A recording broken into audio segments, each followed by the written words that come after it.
Hello, everybody. Welcome to today's stream. If you're like me and have no plans, you're at the best place to be right now. Hello, hello.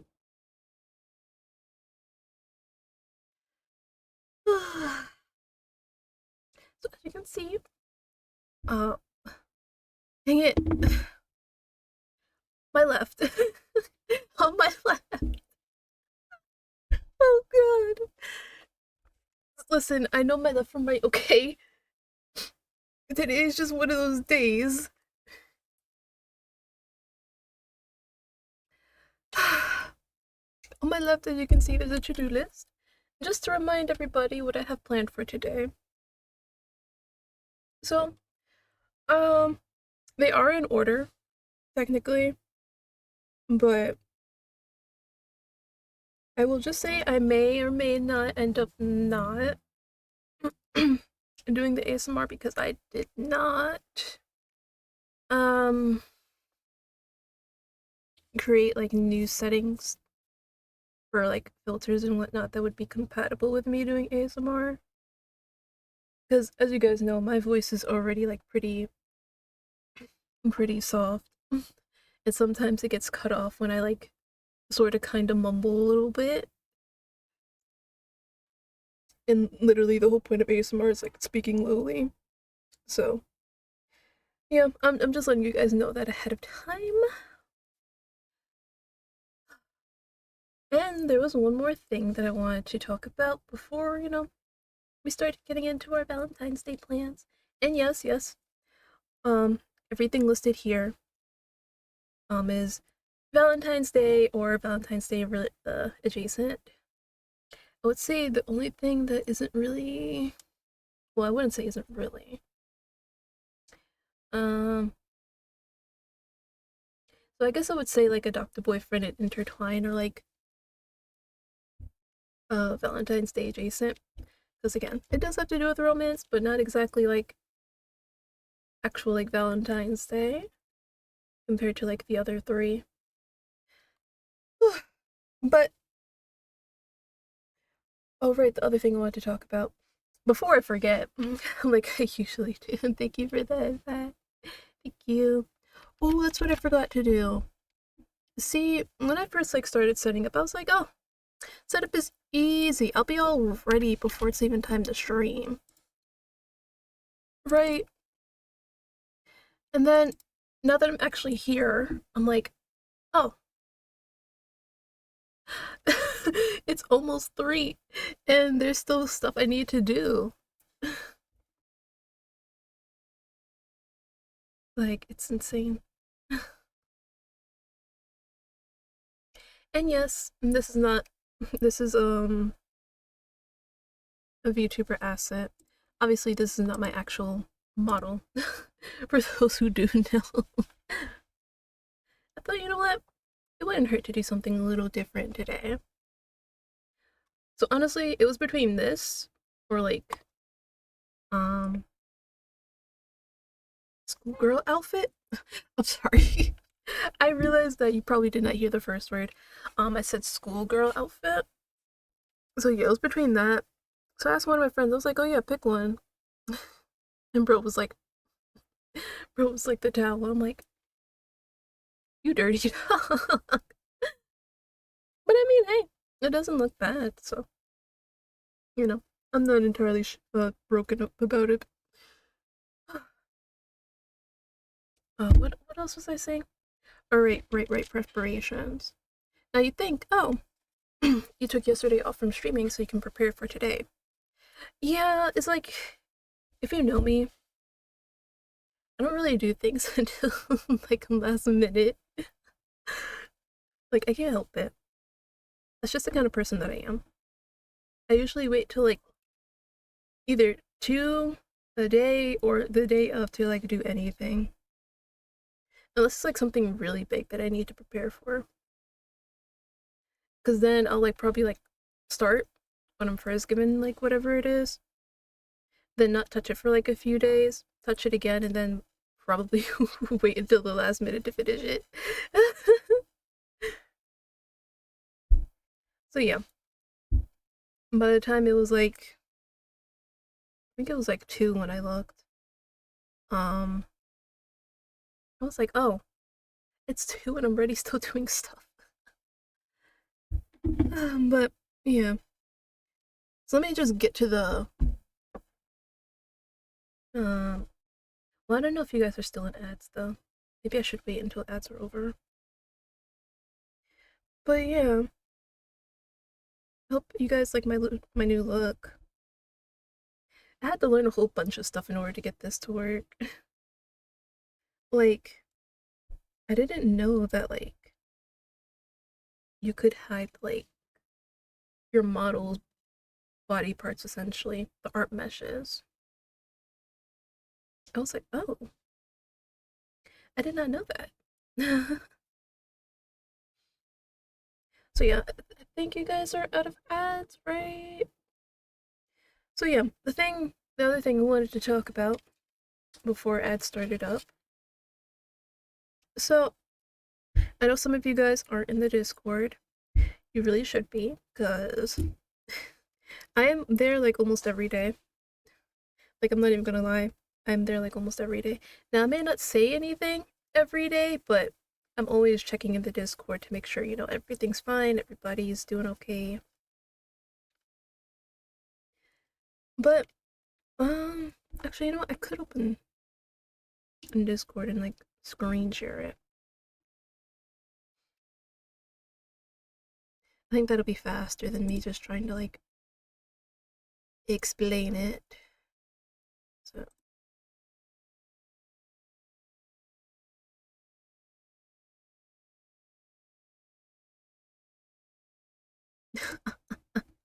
oh no. I did not realize that their voice was being kept. Well, then again, it is a video, so it is whatever. You know what? That's fine. That's fine. So yeah.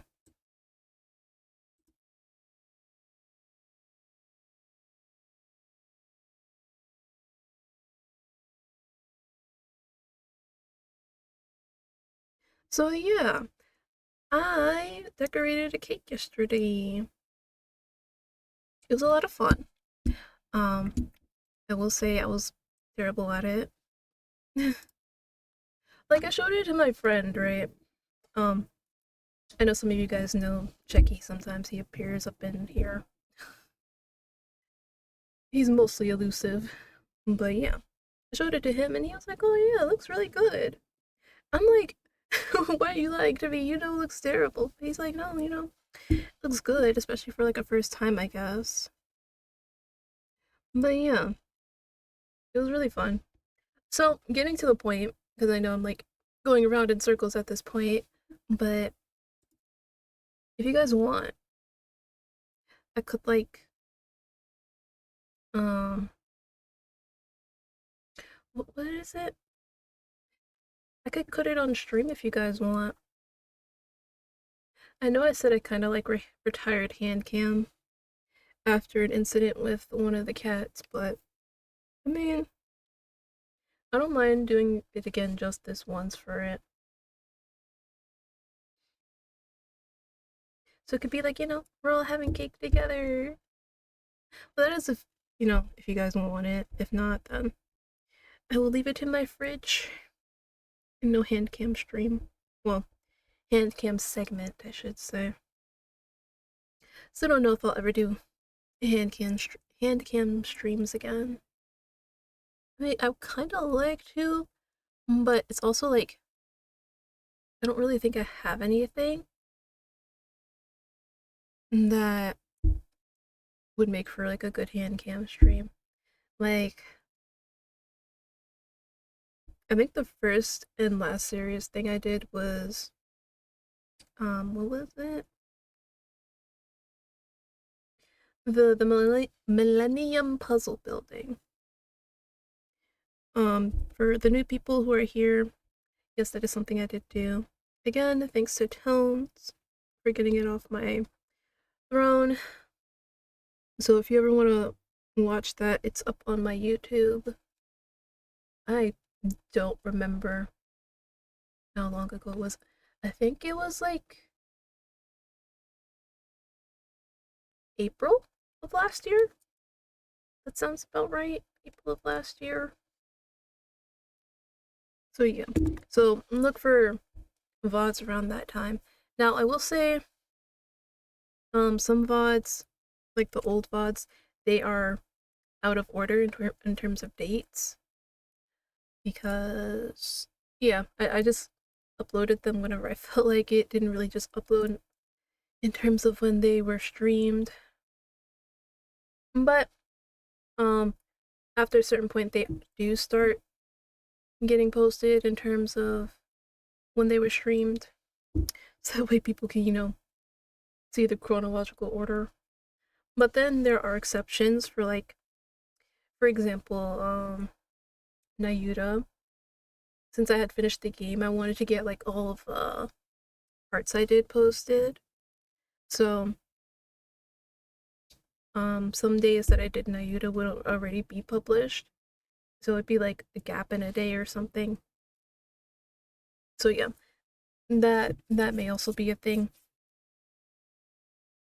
Um I think there was something else that I also finished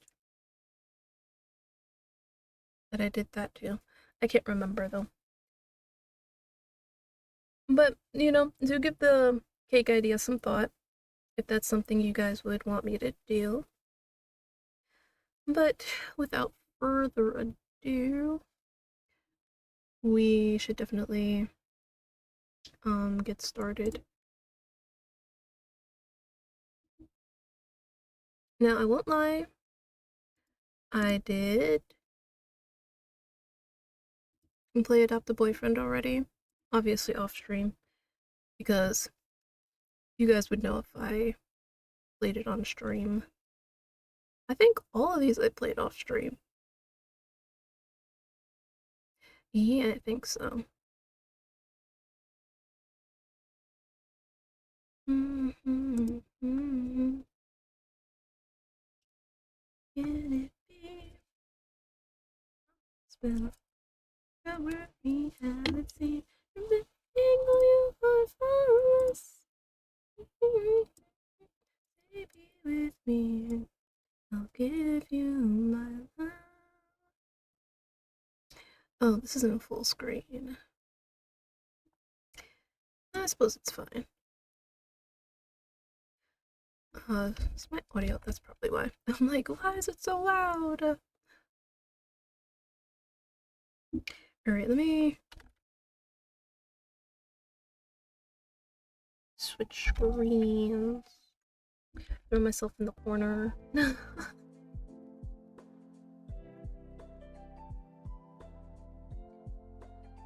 Oh, wait. Wait a minute. What is the game audio connected to?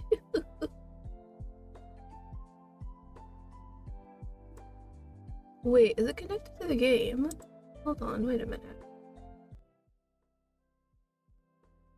It is? Okay, I mean, great. Thanks for self-connecting, I guess. And why is Spotify still playing even though I paused it? I know I did. Oh, because I skipped it, that's what happened. Okay. Not me being confused, as usual. And yes, I know. I need to resize the window. Don't worry.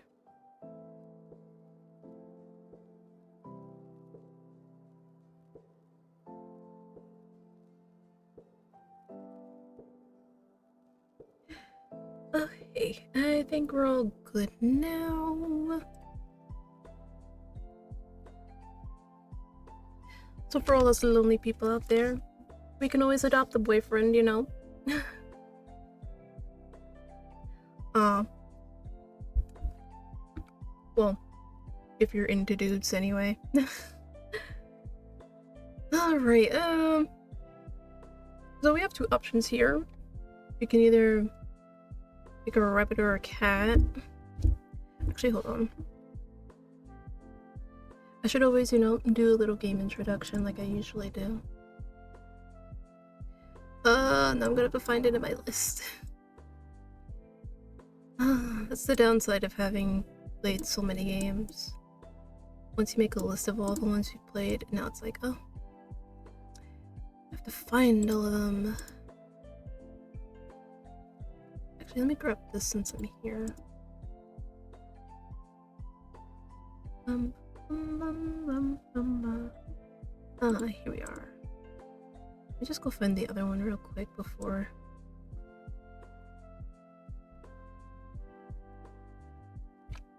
I start reading. Oh, here it is. Well, actually, you know what? That one's actually pretty self-explanatory. Never mind. So, and just to get it on screen. Actually, hold on. Drink that.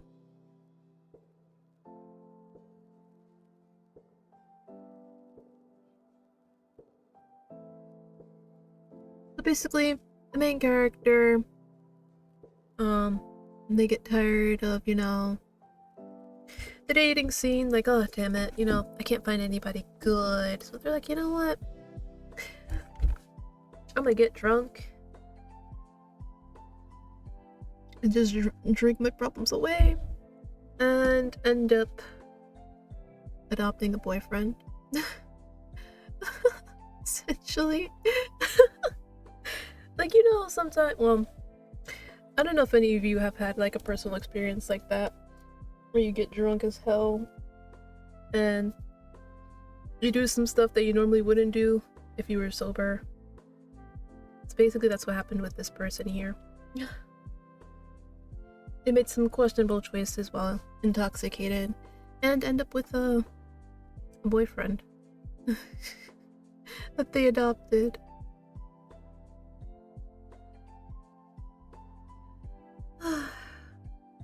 So yeah, that's pretty much the premise here. I'm not entirely sure which one I want to pick though. They honestly both seem like they both seem like trouble. I mean, as does any relationship, but you know. Alright, I forgot.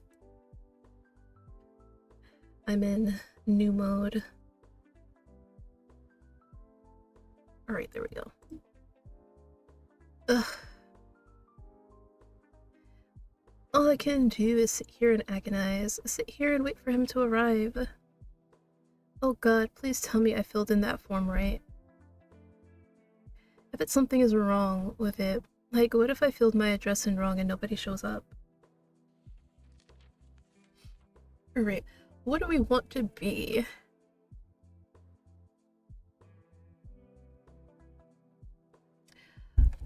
What do we want to be? I mean, you know, it could be anything. If we put our mind to it. But yeah,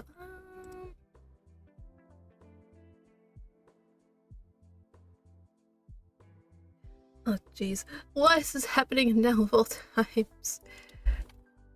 So I'm guessing this is the form. Let's see, adoption, entry, falling in love, error 606. What the hell does that mean? Sorry, give me one moment.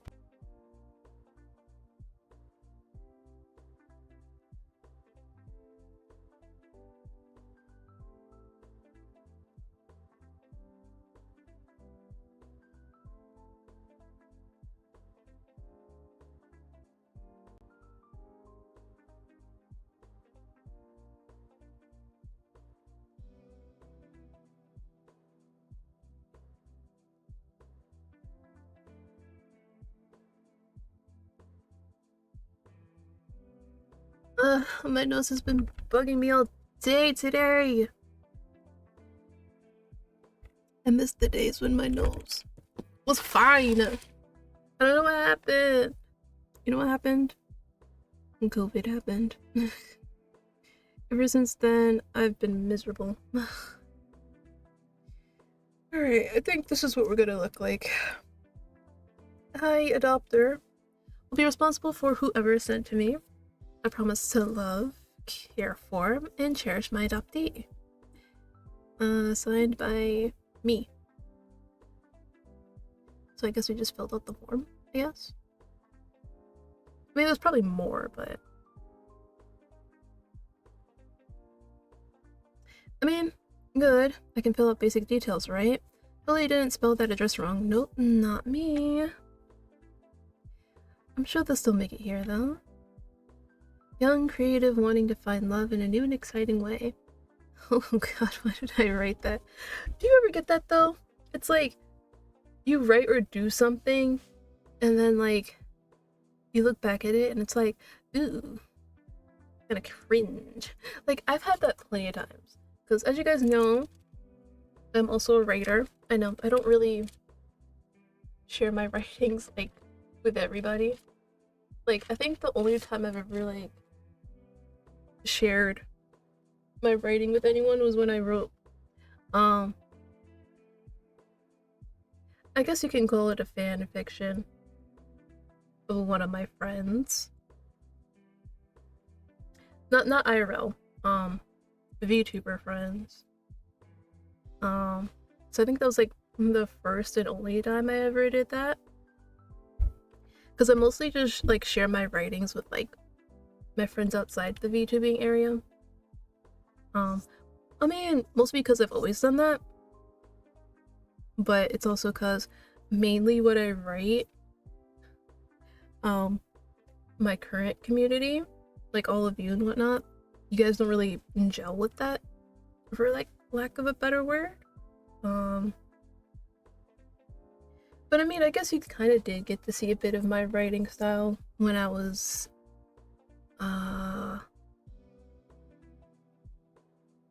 doing my lore. Yes, I haven't updated my lore in, like, forever, but I haven't really felt the need to, like, add anything else. Because, I mean, honestly, adding anything else, it's not like it's a big deal or anything, it's just, you don't want too much, but you also don't want too little either, if that makes sense. And I think I have a decent amount. Again, I really like writing. Honestly, I don't even know how I even got started with writing. Because, I mean, sure, I do usually say that I started writing at, like, I guess, in quotes, seriously writing in 2016, but technically I started writing, like, way back in, like, elementary school. Because I know, was it my donathon, subathon? I think it was my donathon.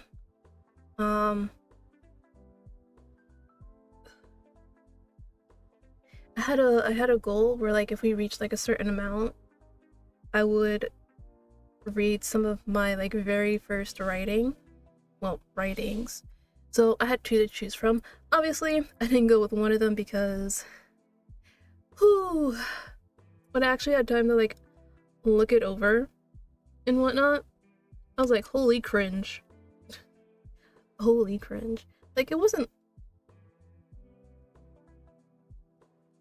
horrendous, but definitely not something you want to show, like, the public. So yeah, that's also something that I was like, whoa, I can't believe I wrote that. Cringe. So yeah, I've been writing since, I guess, basically I can say I've been writing for, like, over a decade now. I don't think I'm, like, some godsend writer. I really don't. I wish I was. But I'm not. But yeah, I still don't know how I really got into writing. I guess maybe,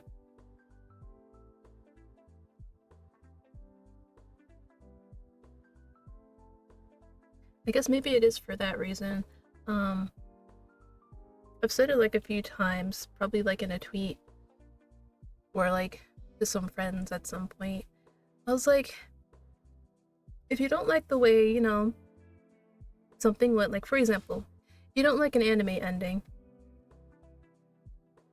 then I'll just write the ending that I want, And I think that's basically what it boiled down to. That or You know, I like something so much that I wanted to write my own kind of version of it, if that makes sense. So yeah, it's probably like both of those. And that's probably how I got started writing. That I didn't really like or really liked what I saw, and I just wanted to, make my own thing. Something that I was happy with. And I think the case of not liking it was what caused me to write the one that I read on stream for the Donothon. Whereas with the other one that I said was like awfully cringe, it was as a result of me actually liking it so much. So yeah, that is my writer origin story. I'm so sorry guys that I went off on a tangent. I know this really just started off from like the little cringe thing, but I can't help it, okay? I yap too much. You guys know this. It's official. I'm destined to spend the next few months in hellish singledom, suffering as love flounders all around me. Okay, maybe that's a little dramatic. I flop down onto the couch with a deep sigh and stare up at the ceiling, wishing the answers I so desperately need would appear there. I really hope this works out, or I don't know what I'm going to do. The wedding is 6 months away, and I'm determined not to be the only one of my friends desperately alone. Okay, this was something I never understood, though. Like, why does it matter so much to, like, people? Whether you show up to, like, events like a wedding or something alone. Like, I never understood that. Is that just, like, a me thing? Am I, like, the weird one? Where I think, it's completely fine to, like, just show up to, like, certain events alone without a partner?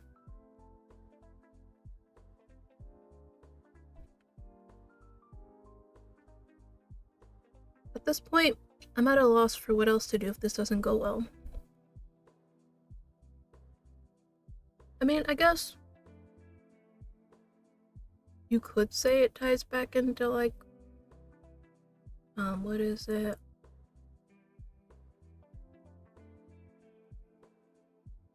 Traditionalism or something like that. Where it's kind of, like, on the same, like, lines of, like,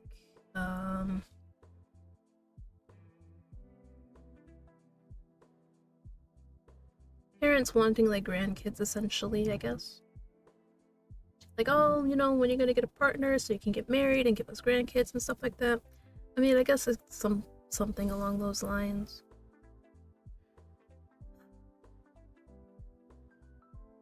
Maybe it wasn't the best idea to make the hasty decision to apply for a dating agency at 3 a.m.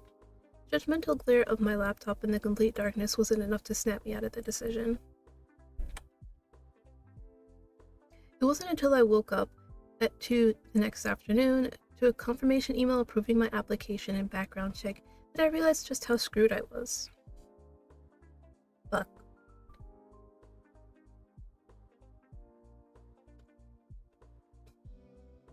In the past weeks, I've had time to retract it, to put this nonsense to an end. I haven't.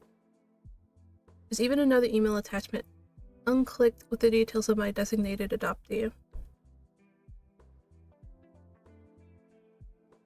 This concept is ridiculous. Accepting a complete stranger into my home in the hopes that love will blossom. I hope whoever he is, he likes the spare room.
Somebody was at the door. Right. Where did I leave off? I swear the mattress in there is better than my own room. I mean, than my own. Wait, why is the guest mattress better than your own? Hello? I'm not saying you shouldn't, be offering your guests like some comfort, but like, I feel like it should be the same. At least. Glancing around at the living room, I can see there are a few things I should probably finish tidying. Especially that application form. I wonder if my new match gets to see what I write, or if it's all done by the expert matchmakers at the agency. I regret everything. I've truly lost it. Oh wait, I'm not in just chatting anymore. Hold on. Let me fix that real quick. No, that's not what I said. Or I could just go to like a special event.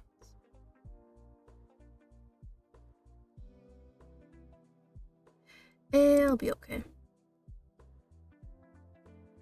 It's like a big thing, like a dono or subathon, or like a birthday celebration. How am I even going to explain this to my friends? Hey guys, so have you heard of this animal dating agency turned social experiment? Yeah, totally a normal thing, not at all strange. I'm certain I won't be murdered. Actually, speaking of animal dating agency, I've been like waiting for a moment for like to bring this up because like every time like I would see adopt a boyfriend in like my list since I played it, I always think of like that one game I played way back when. Like I had like a lot of fun with it. Surprisingly.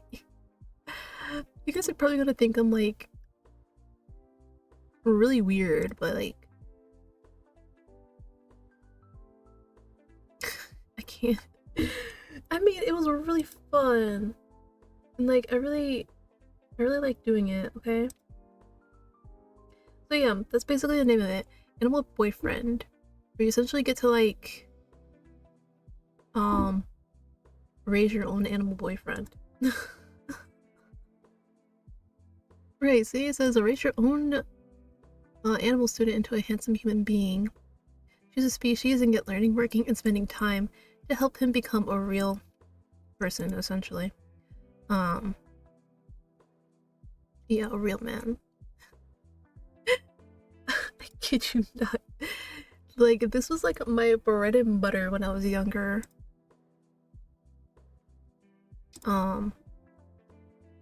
So yeah, you could at first you could only like pick one of them. So either a cat, dog, fox, rabbit, or wolf. I don't know if like some of them were blocked off when you first start, but I know like my very first one was like a dog. From now on, you're the teacher for one of these cute animals who have decided to become human. To guide them lives because you are the most important person of their lives. I mean, yeah, true. Because you're basically teaching them how to be human. And let me just make this a little bigger. And so yeah, you could pretty much, dress them up, change their hairstyles, their face as well. And then it's like after you reach like a certain point, you would be able to like adopt another animal. So yeah, I think I got as far as having two of them because it takes like a really long time to like level them up. So obviously, they want you playing for like a long time. Oh yeah, you could also like do like personality changes and stuff like that. I honestly don't even remember what I made mine. Wait, updated on the wait, this is still ongoing, really? Oh wait, a part of me kinda wants to like see if my account is still there.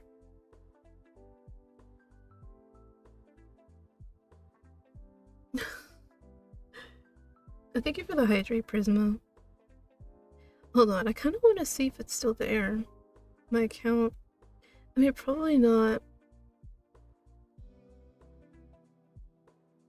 Because back when I was like playing this game and like others, like the Shall We Date games. Let me Shall We Date? I forgot what it was called. But yeah, there's like a lot of like Shall We Date dating sim games.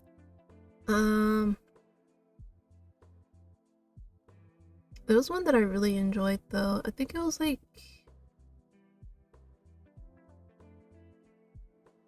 the majority of the old ones. Really? It was like a Prince one. What was it called? My Sweet Prince, yeah! I was very into this one actually. It's been discontinued since 2020, really? Wow.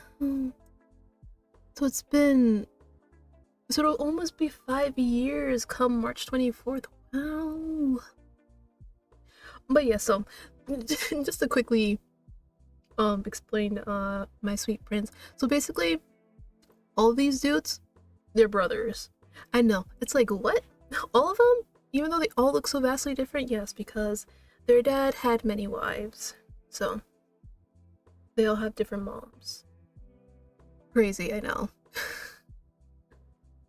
But dang, really? Discontinued, huh? Oh yeah, what was the premise of this? Like, okay, so the premise was that you're traveling and you step into a country, and then you're ordered by someone and taken to the palace, and as a result, you have to choose the next king. Yeah, that's so unbelievable. Oh, happy Valentine's Day, Papa. I was basically sitting here, talking about games I used to play back in the day, all because of, basically Adopt a Boyfriend. And I was like, yeah, Adopt a Boyfriend reminds me of, like, this game that I used to play heavily at Animal Boyfriend. I was literally just about to check a subtitle. Which one? Animal Boyfriend or, Adopt a Boyfriend? But yeah, I was about to check and see if, like, Animal Boyfriend is still around. Because I said that, you know, it was updated in 2024.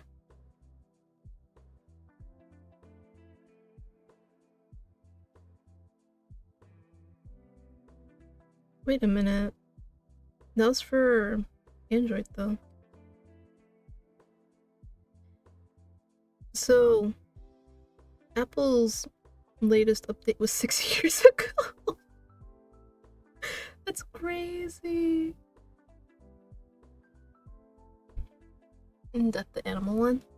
Yeah, because literally the entire premise of Animal Boyfriend is that you're helping these animals become real men. So kind of like Pinocchio in a way.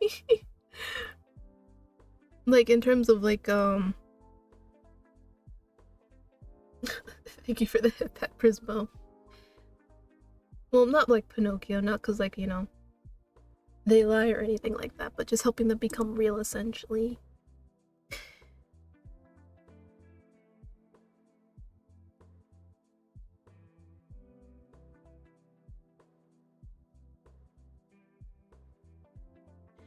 Oh, did I ever save it? My ID and password? Probably not. That's the sucky part. Dang. So if I had my ID and password, I probably could have. Dang. But yeah, Animal Boyfriend was definitely fun. I don't think if I'd ever like restart them. And then I was, you know, getting into like the Shall We Date games. Um Yeah. So yeah, you guys get a glimpse into like, the stuff that I did in the past. I mean, I'm not hiding it on purpose. It's just there's rarely ever a time for me to like bring it up.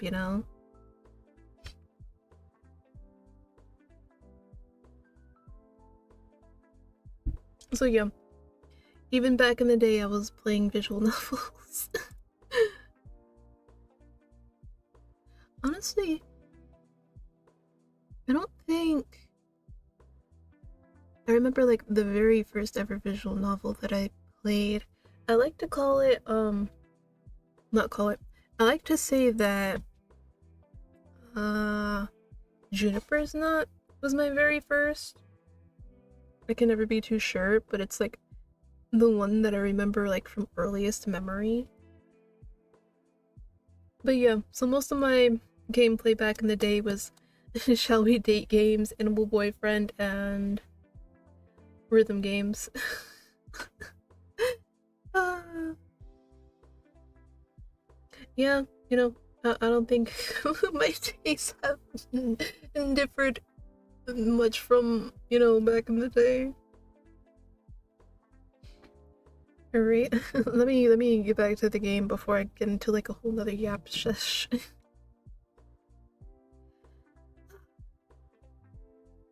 I realize I'm fake arguing with myself out loud.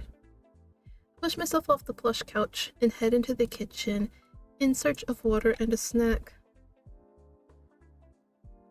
Whether or not this was a crazy, impulsive decision, I'm determined to make the best of it. Even if I don't find true love, maybe I can at least make a friend with a funny story and a strange bond. True love is the ideal outcome, though. Wedding bells, dream home, matching gaming setups. Okay, I don't know about that. Sure. Um.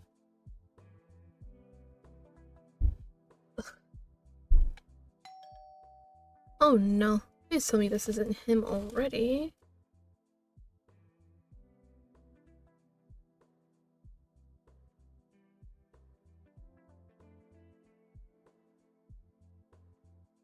I rushed from the kitchen. Oh, sorry. I rushed from the kitchen, sliding across the floor up to the door. Socks allowing me to skid like a child across the smooth surface.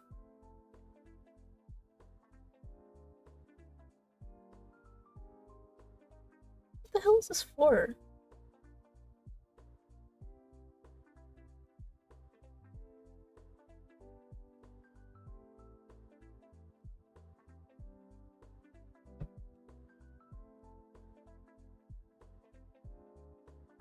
Why didn't I specify what the hell that was for?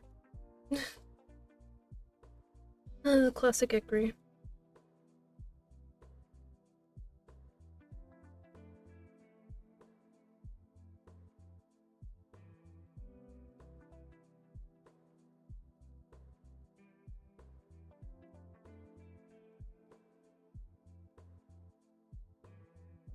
Oh, did I read that? This is it.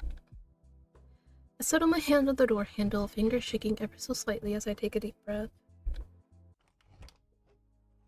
Hey, I'm Cujo. Oh my god, he's adorable. I try my hardest to hold in my squeak of delight at his adorableness, frown notwithstanding. I can't help but beam at him.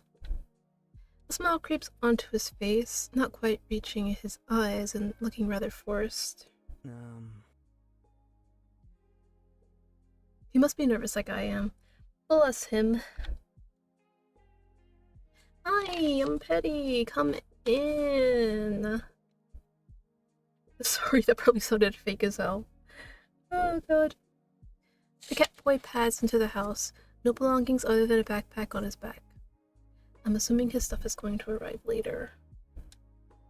I really should have read the welcome pack they sent. My own lack of preparedness is feeding the anxiety.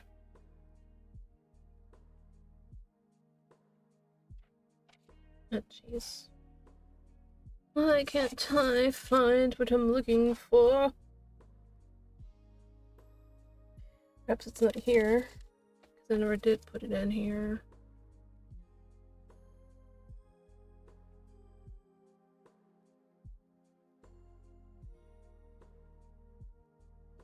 Oh.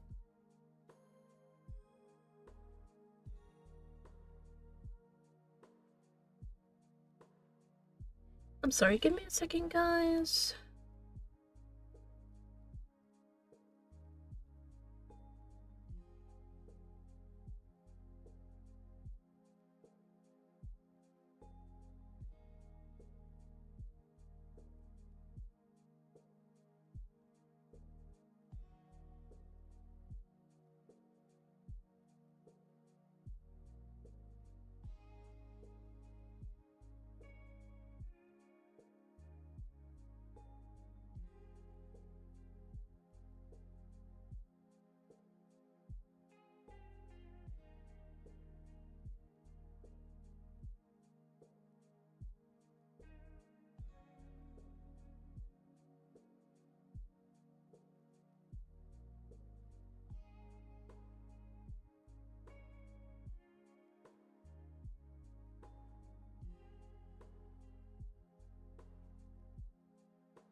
Sorry about that. I got something in my head and I had to look for it. Because you guys know me.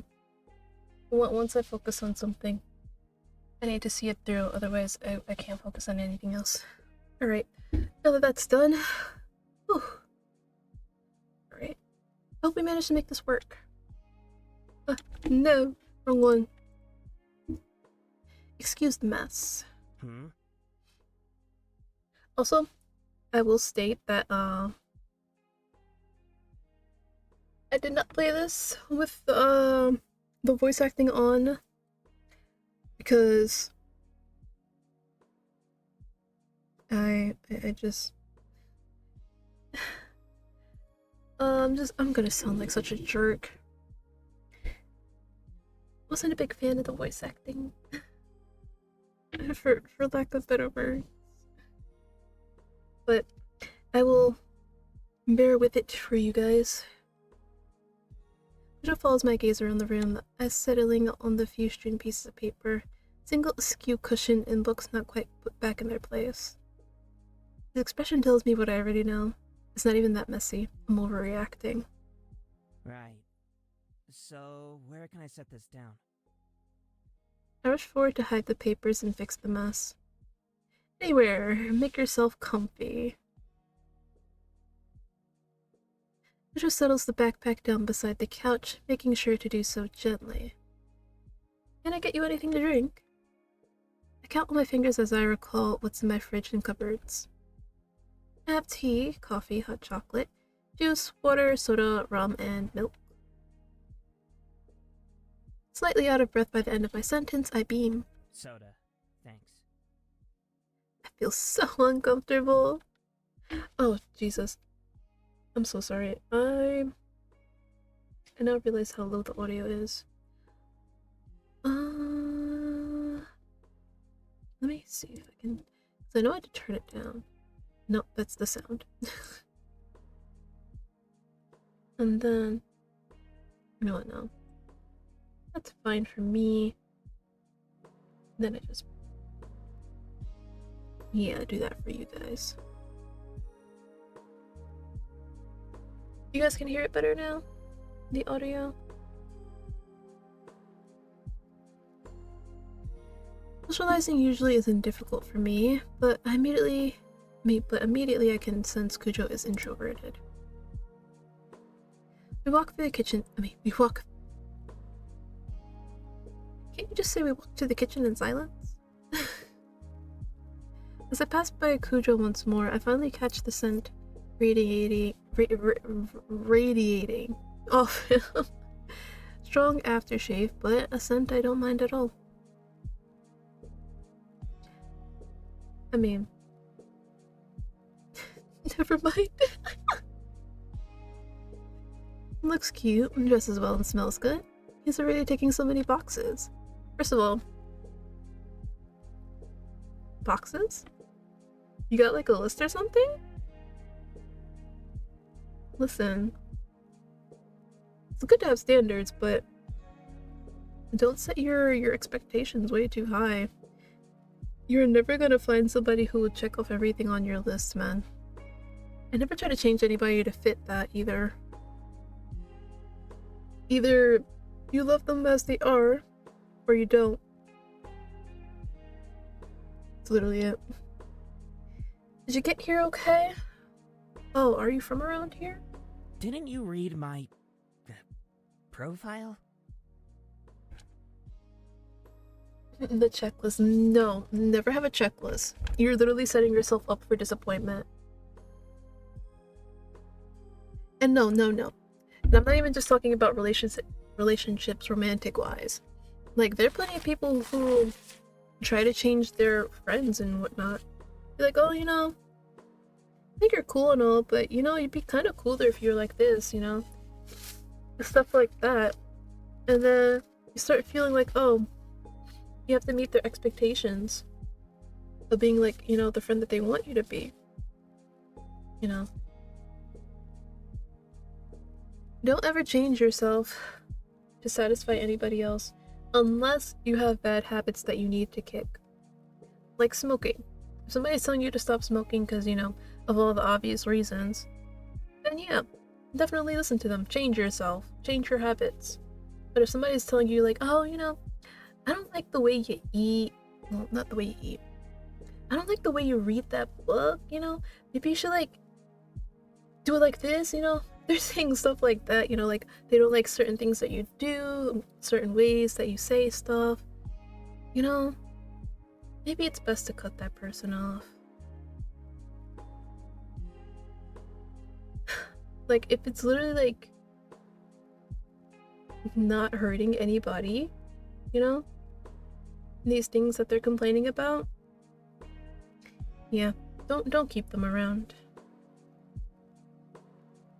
Alright, guess I'm caught out now. No, not yet. Focus on taking the soda from the fridge, filling the glass with ice, and pouring the drink. Great. The sarcasm dripping in his voice makes me want to zip up my hoodie and just hide. Kujo hesitates for a moment before leaning against the countertop and crossing his muscular arms across his chest. Because yes, we had to emphasize that his arms are muscular. But no. I'm from the next town over, actually. I nod along with Kujo as he talks and hand him his drink. What? Did I read that right? I don't think I did. Thanks.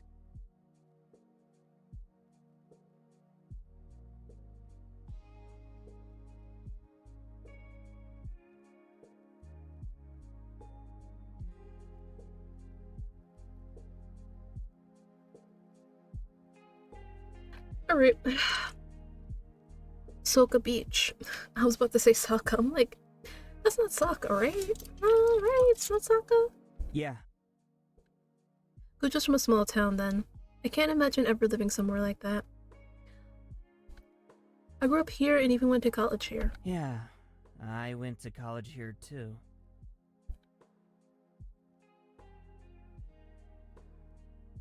Say, Himeo City or Himeo City? Am I even pronouncing that right? Hmm?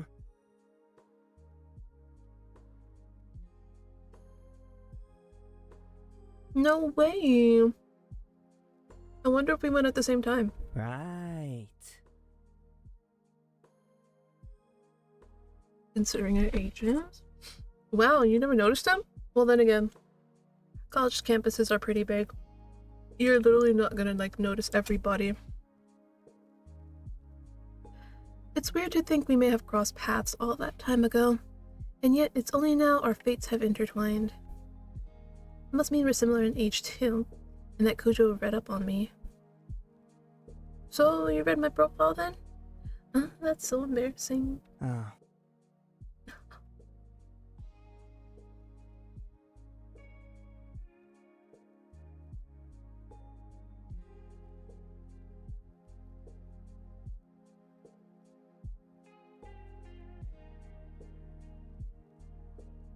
I mean, you also have to understand.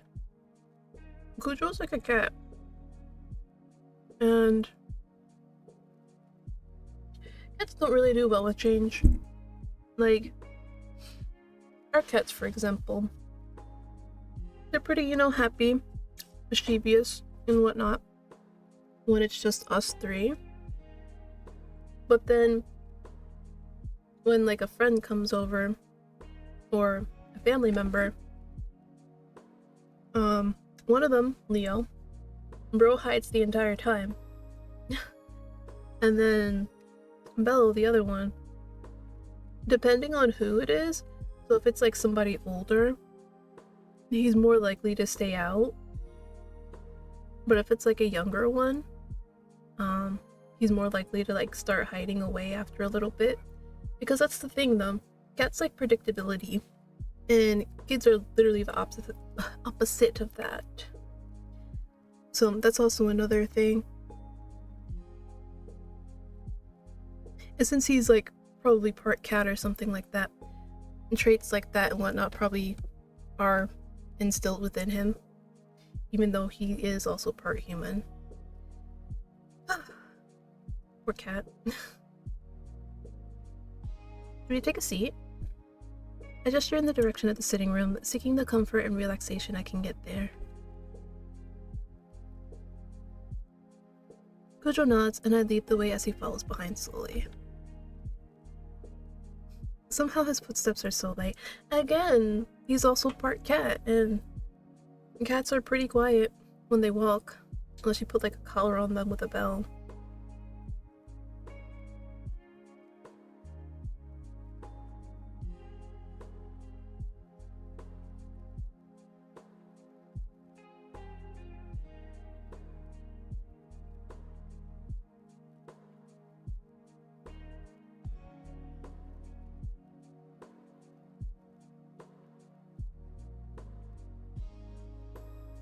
Ah, I'm sorry, I'm also kind of munching at the same time. So I'll be like reading and then just like be quiet for like way too long. I turn away, pretending to tidy as a way to keep myself looking busy and looking at anything that won't give me inappropriate thoughts. Because yes, that's what we do apparently. Oh?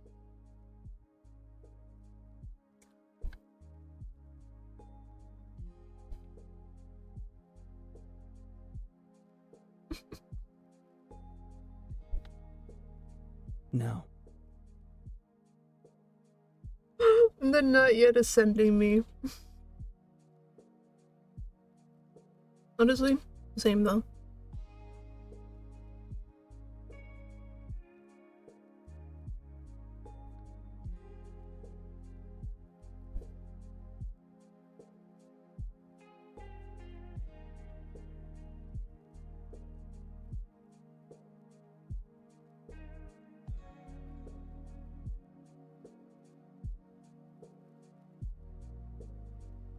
Um...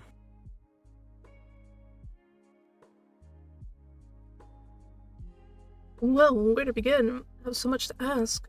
What kind of games? My PC is in the spare room, actually. You're welcome to use it, of course. I just built it, and mostly on my own, too. Friends advised on parts, but I actually managed to put it together. I feel a little awkward considering the immediate reality of us sharing a space. This is the first ramble of many, I bet. Thanks.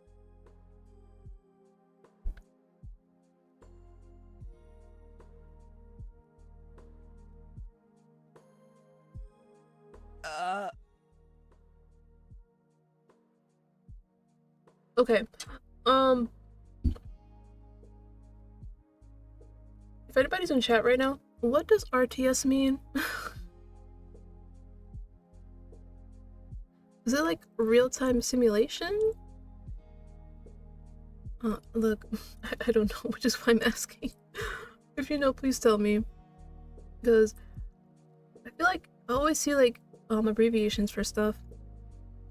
And then I forget. Oh, real-time strategy. Okay, I was close with at least the real time. I was close with the real time at least. That should count for something. Alright. Maybe virtual reality. For virtual reality strategy. I can't help the giggle that comes from me. Sorry, it's just the idea of you playing a VR game. Around and everything. It is funny though. Watching people do VR. Because it's like, to them, they're like immersed in the world. But to the people on the outside, it's like they're just flailing around and stuff. I guess.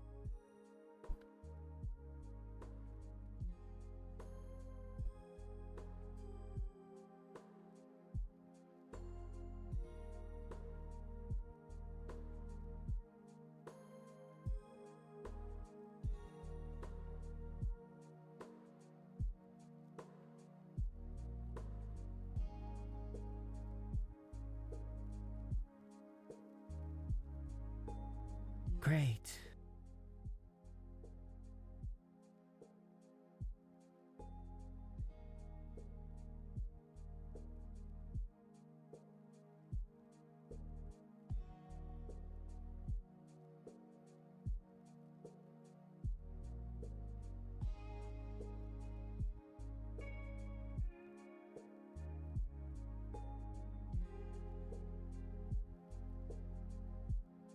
Honestly, what he's doing is like such a cat thing. Like, when they enter a room, maybe not for the first time, they move like, carefully, inspect everything closely, because you never know what could be a threat. Oh man, it's so fun seeing like his little cat-like behaviors. Okay, but like a part of me also kind of wonders how many people in this world are like, what's the word? Wasn't it like, is this the word? Is it? It's not isomorph.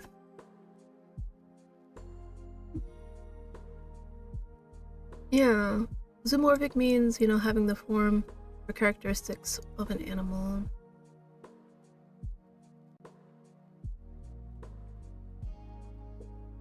Right? No? Okay, because I always get confused between like. It's really not. Oh god. 1 second. Sorry. Sneeze. Um.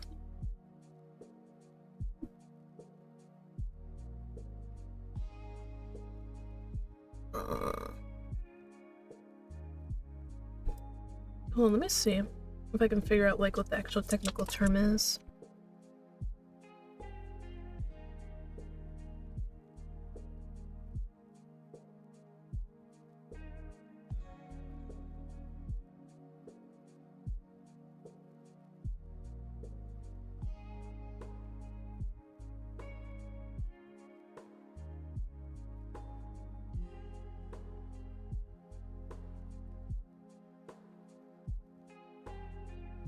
Okay, so I was right. It is zoomorphism that describes like humans with like animal characteristics. Okay, I knew it wasn't crazy. So yeah, for all you who did not know, the term for people who have animal characteristics is zoomorphism, and the opposite, where it's like, you know, non-humans acting like behaving like humans, is anthropomorphism.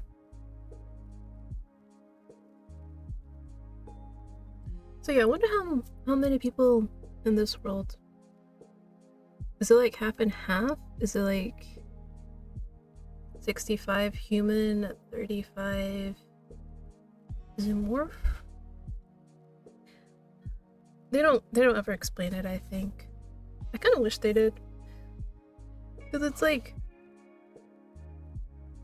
clearly, it has to be like there are a lot of people who are like Cujo. If the main character isn't like surprised by like his appearance or anything like that.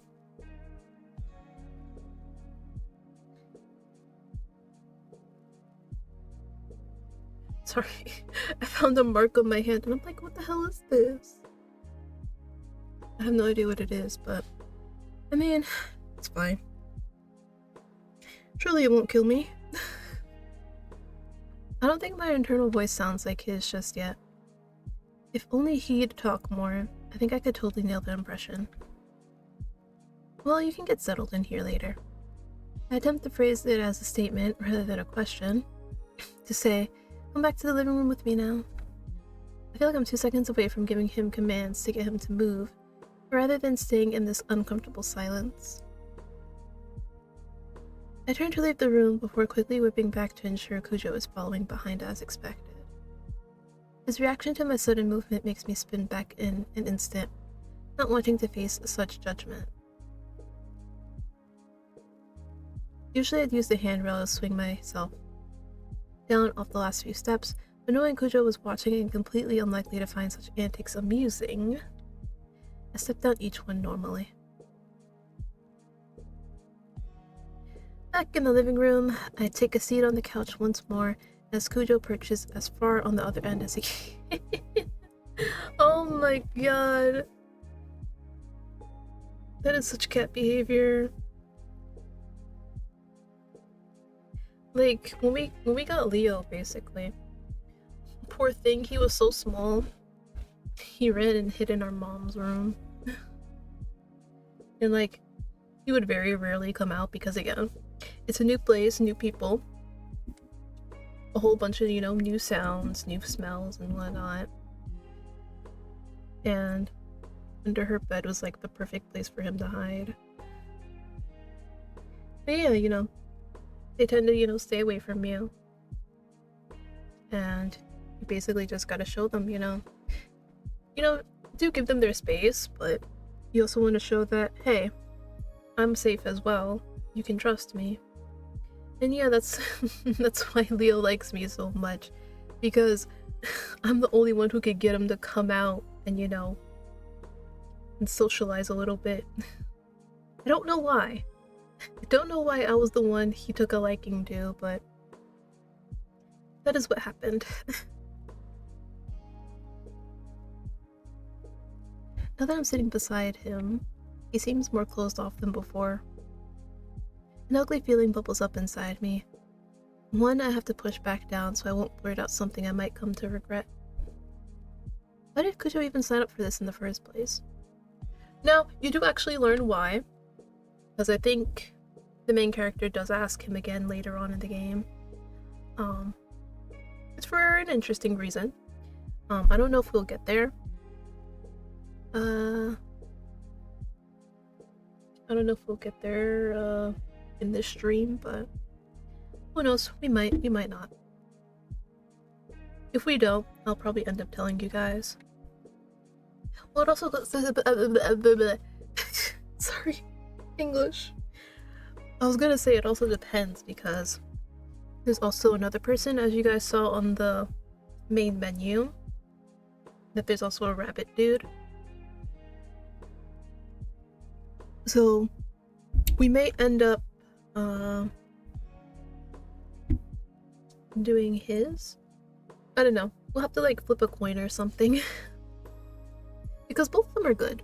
Don't get me wrong. But again, we can only do one. And that's how it be.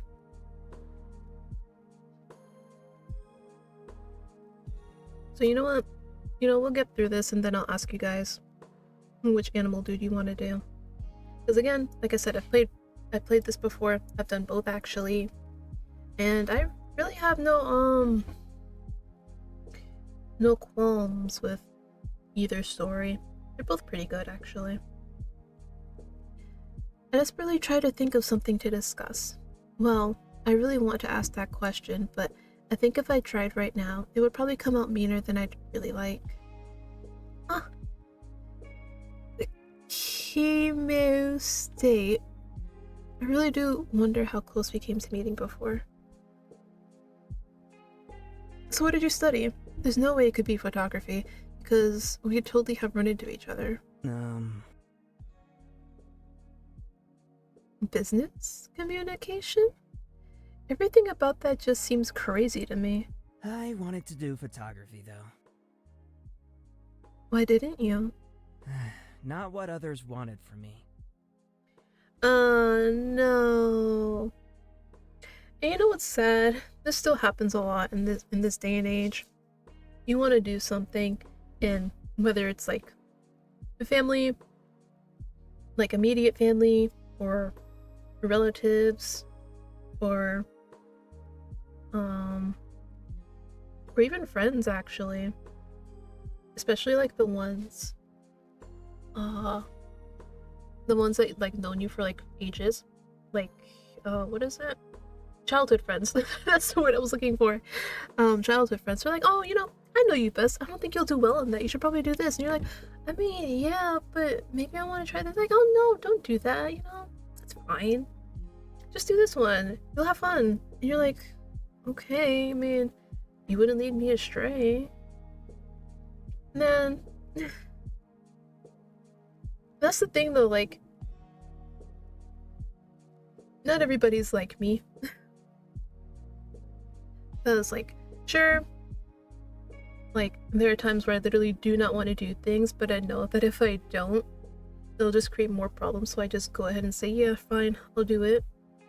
But when I can, I literally just say, no, I don't want to. And then again, like I said, sometimes I still end up doing it because it's just going to create more trouble, so I'm like, fine, whatever. But yeah, not everybody can just sit there and be like, no, I'm gonna do my own thing. I'm gonna do what I think is best for me, you know? Not everybody can do that, which is the unfortunate part. Oh, his tone settles somewhere between dissatisfied and apathetic. Like your parents?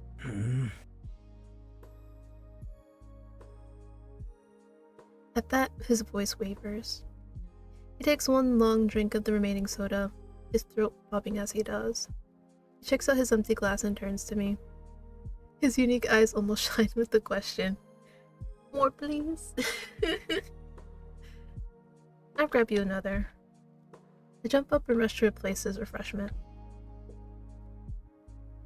How he can drink the stuff so quickly is beyond me. I'd have such a stomachache coming on right now. I want to get back to talking to him since he finally opened up about something.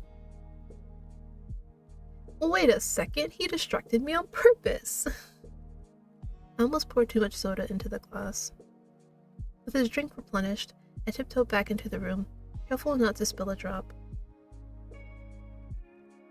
Gojo gives me an appreciative nod as he takes the glass out of my hands, gripping the rim with the edges of his fingers. Ooh, I hate it when people do that with their drinks, when they hold it by the rim. Ooh, especially if, like, for example, if it's like a drink from like any kind of fast food place with like a top on it, and they hold it like that, I'm like, no, you're going to drop that thing. I don't care how secure you think it is, you are going to drop that. Like, it's eventually going to give, and that thing is going to spill all over the ground. Like, hold it the way it's supposed to. By its fucking, what is it called? I don't know. Body? Also, thank you for the hydrate. Like, it annoys me so much.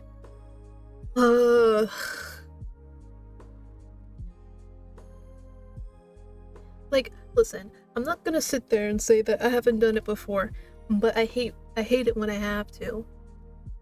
Which is why whenever I do, I always try to like quickly like shift my grip on the whatever it is, glass, plastic cup, whatever, so that I'm holding it like with actual, you know, grip. Oh goodness. I'm sorry. I know that little rant came out of nowhere, but oh my god. There's just some pet peeves we have that some people it's like, what's the big deal? And it's just like, it just annoys me, okay? Like with some people, you know, their pet peeve is like people who chew with like their mouth open or closed or just chew really loudly, you know? It's like, yeah, I understand. I don't really see how it's an issue, but I understand.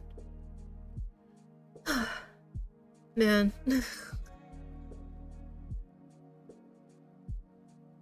So, who else was against you pursuing what you wanted?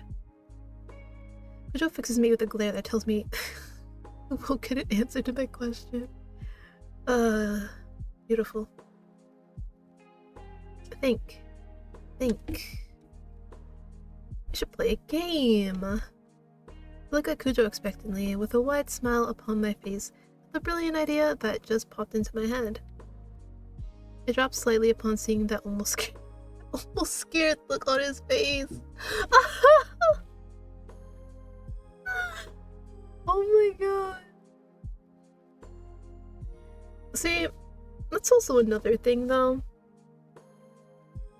Like, people like the main character who are like very obviously like an extroverted kind of person, very outgoing, you know, easygoing, easy to talk to, stuff like that, high energy.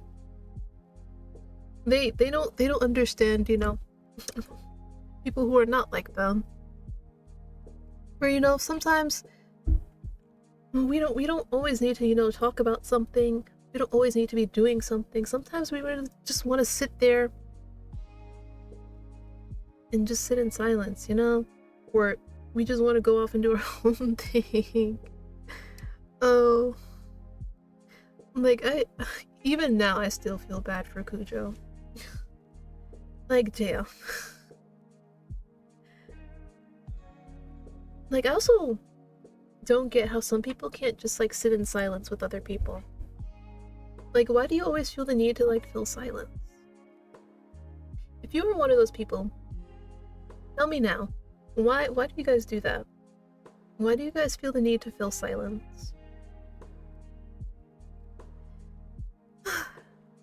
Oh?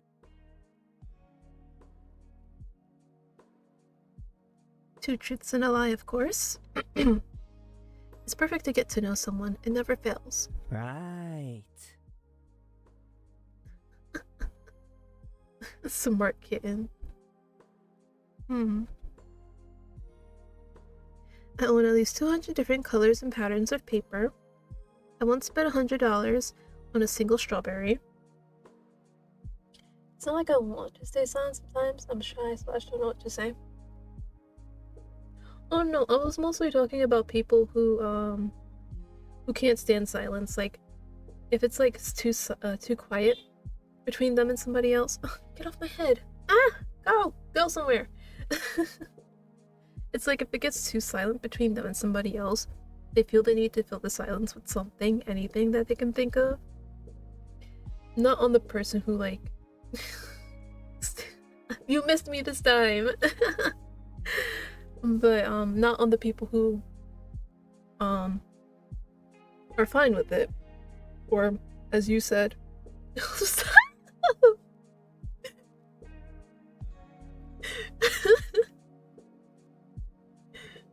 Yeah, you got me. Congratulations.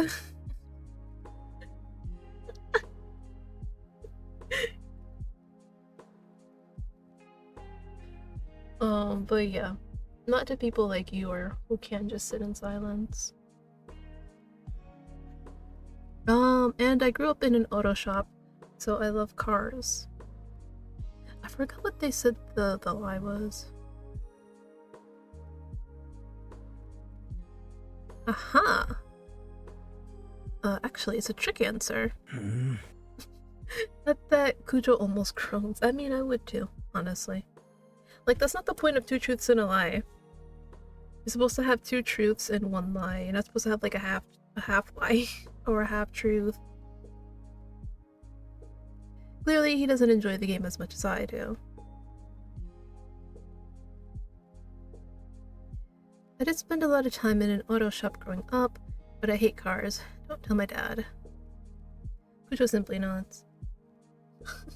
No, stop attacking me with my emotes. Stop it.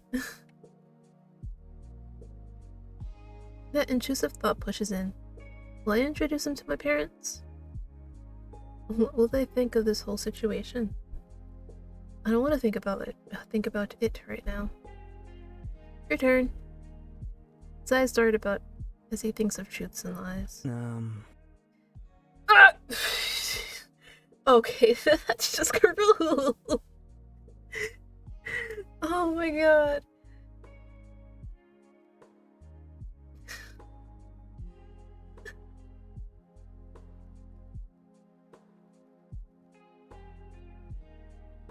I mean, I know it was only like a light throw, but even still.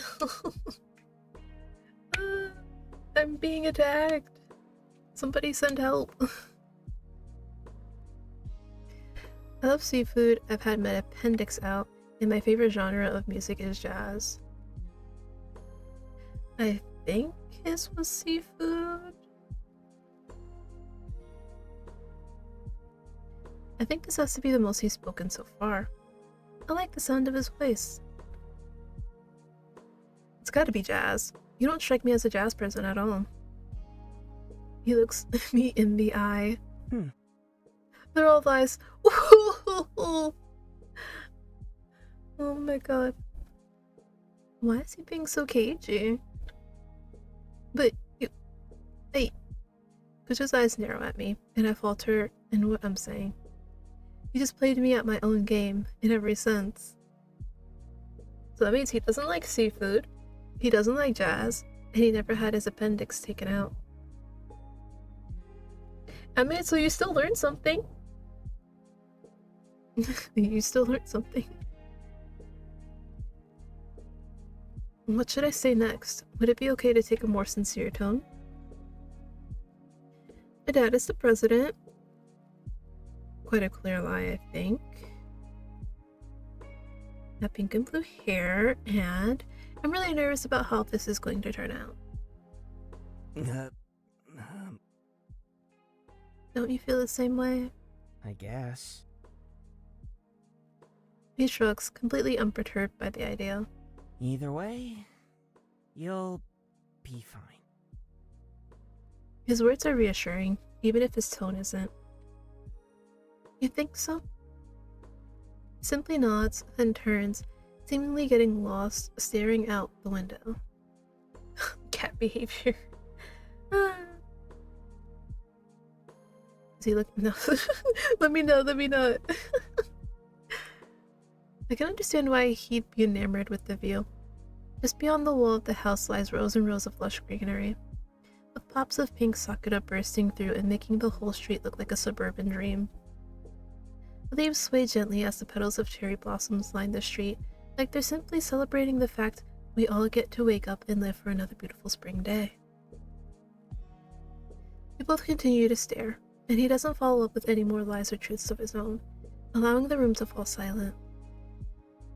Kujo keeps confusing me. He seems to have some level of distaste for being here, yet still finds tiny ways to display kindness.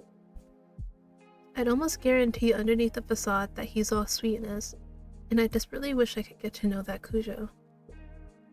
But nothing comes easy or instant, especially when trying to know someone's heart. I know that. Either way, I'm relieved to see his posture has relaxed, as he sinks into the couch cushions and opens his body language ever so slightly. Do you like Eishi? The mention of a photographer seems to get his attention as his ears perk up. Huh? I only discovered their stuff a few months ago, but I really like it. Eishi represents everything I love about the medium. Their use of color is sublime, but it's the composition that's so... It's almost as if he catches himself, because he quiets in an instant. Seeing their colors on classic buildings feels so surreal, yet it speaks to me so deeply. I can't explain it. Kujo nods but doesn't continue that part of the conversation further. Oh. What do I do? Finally, I think I'm getting somewhere with him. Well, I'm also a creative type, freelance artist, and I've managed to get a nice little online following from a panda character I created. He even has merch. All the best animals are black and white, I swear. Pandas, orcas, magpies, kittens. I give him a suggestive and playful look, wiggling my shoulders closer to his. I'm not really a fan of zebras. I gasp, a fun fact popping into my head. Did you know the crossbreeding of a male zebra and a female donkey is a zonkey, but a female zebra and a male donkey is a zadonk? Brother, if somebody sat there and told me that, I'd literally just sit there and look at them like, what the fuck is wrong with you? Like, how is any of that relevant? Why does that even matter? He snorts. Nah. Right? Zedong. Crazy. What were they thinking? I tried to play off the fact that, really, I think Zedong is a cute name.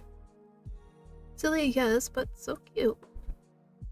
Once more silence settles upon the room, and it almost feels as if with each passing second, the couch itself grows longer, and we get further apart. Okay, so you see, this is exactly what I personally don't like. People trying to force things. Like, you can really see that the main character here is really trying their best to force conversation and connection. Like, yes, I know you really won't get any closer to anybody if you don't talk to them and get to know them. But you have to understand that some people just operate differently from you, right? Like, probably the way Cujo gets to know people is completely different from the main character. And yet they keep pushing and pushing and it's driving me nuts. Cujo? Why did you sign up for this? My therapist made me. Okay, so we do get to the reason. Angry Angie. No, really though.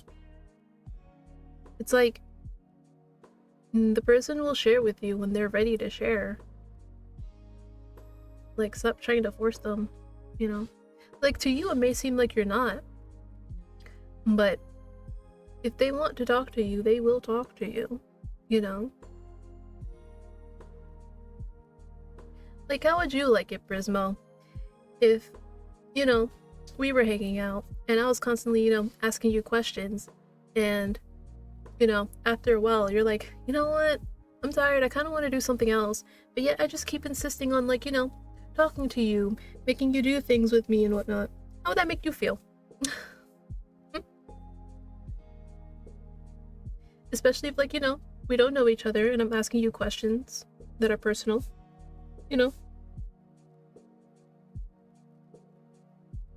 Wouldn't feel good, would it? And yet, this person, this main character, cannot get that through their thick skull. He answers without missing a beat, and my initial instinct is to burst out laughing at such dry humor. But Cujo looks so severe. Even I can see it's not a joke. Not very good, no. I'd let you know, though, at some point. Yeah, there's that. But again, like I said, not everybody can just speak up like that. Because you also have to remember, there are people pleasers out there in the world. For a variety of reasons, they turned out that way. Whether it's family, because they're like, yeah, you have to, what is the word? Be nice to everybody. And, I don't know. I literally don't know, like, how people create people pleasers. I really don't.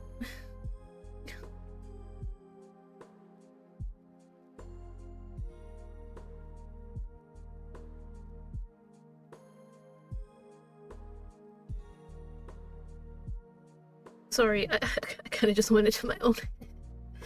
I was thinking, I'm like, because obviously you guys can tell, I am not a people pleaser. I am not afraid to sit there and tell you to shut the fuck up and get away from me.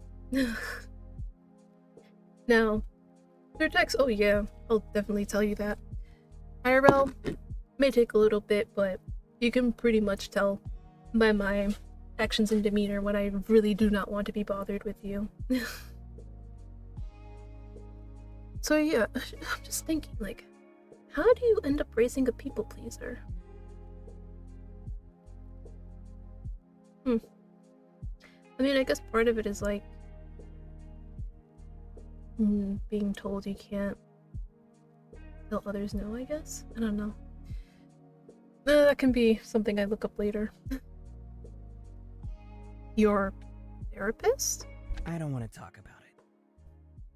I hope you didn't take that in a judgmental way. God knows I've had my fair share too. I didn't mean. Joe closes his eyes and lets out a deep sigh before continuing. They didn't make me.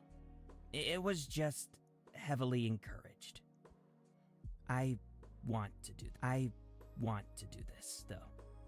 But regardless of what I want, it's hard for me, okay? And he has a reason why. And it's a very valid reason.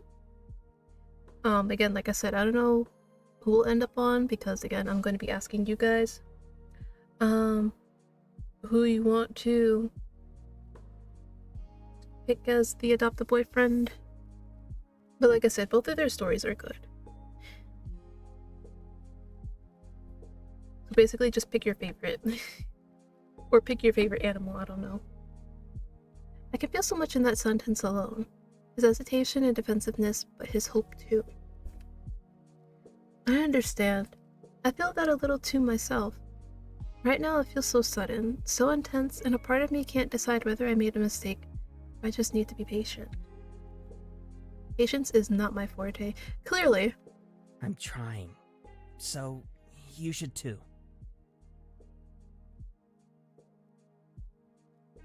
Yeah. We're all trying, man. We're all trying. And dang it, I did not expect to get in my feels today. Everybody out there, no matter what you're doing, whether you're celebrating this wonderful day with a partner, with friends, with nobody, with your Oshi, no matter what you're doing, keep trying. Because honestly, that's the best we all can do in this life. And it's always better to try than to not. We miss out on so many opportunities that way. I'm sorry, I did not mean for that to get so deep. It's just, I feel like, we all needed to hear that today. I feel such a relief at those words. It's as if the cracks in the exterior are really starting to show, to take hold. Thanks for encouragement still. Yeah. We're all trying our best in our own way. I make no promises, though. And there's the rebuilding of the barriers. He's trying. I can appreciate that. Even if he goes back and forth like some kind of temperamental pendulum. Maybe I'm being unfair again. A victim of my own lofty and romantic expectations. Interrupting that thought, the doorbell rings for the second time that day. I feel so much more comfortable approaching the door this time. The tense feeling I had earlier is completely gone. I pull the door open and standing there is a handsome bunny guy towering over me. Who is he? Hi? Hello. It's nice to meet you. I'm Aramis. Aramis rushes to explain. I guess the dumbfounded look on my face must be pretty darn obvious. I believe you're expecting your match to arrive today. He smiles warmly and rubs at the back of his neck. You'll have to forgive me for running so late. Am I hearing him right? I think there's been some sort of mix-up. The bunny's ears droop upon hearing this. How's that? This isn't good. I shift my gaze from Aramis to the door. I want to look anywhere but at him right now. The doorway is about all I've got right now. Well, I lack the words to explain the situation adequately, feeling immensely awkward and out of my depth. Declining to answer directly, I simply step back to allow Aramis to see Cujo sitting in the living room. The two men's eyes meet, Aramis looking open and welcoming, while Cujo wears his apparent signature scowl. The agency sent him too. Is that so? Come in, I guess? I step aside to allow Aramis to come in, unsure of what else to do. Despite the weather not calling for it, he takes the time to wipe his feet before he walks further into the living room. Huh. Of course. The man sets his satchel down before lowering himself onto the cushions. I feel completely lost and panic is setting in. Aramis sits on the couch, legs naturally spreading apart as he slings an arm behind the seat. Manspreading! No one speaks. Aramis smiles patiently, looking between Cujo and I while he just glares. Wait, I have an idea. Let's play a game. Yeah. He rolls his eyes, but it does not deter me from my plan as I grab a pen and notepad. Oh? I hold up the pad with one hand and pull the pen lid off with my teeth before excitedly pointing it at Aramis. Precisely. Despite being an artist, I decided to keep my drawing to simple shapes and icons. I began drawing an elephant's face. Oh,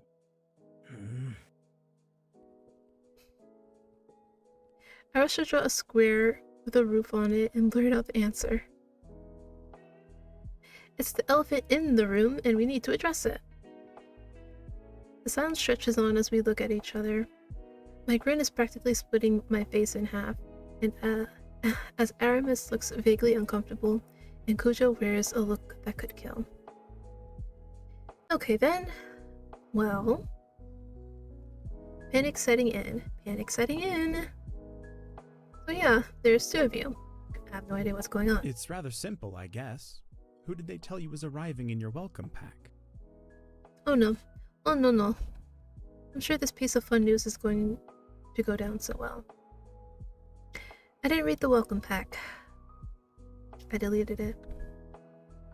I whisper, barely daring to admit to what I did. Aramis sighs, a face not betraying his emotions. I can see Kujo's expression change as his brain processes the information, from mild confusion to bewilderment to... Why would you do that? Oh jeez, hold on, I'll be right back.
not me coming back and hitting my thigh as a result.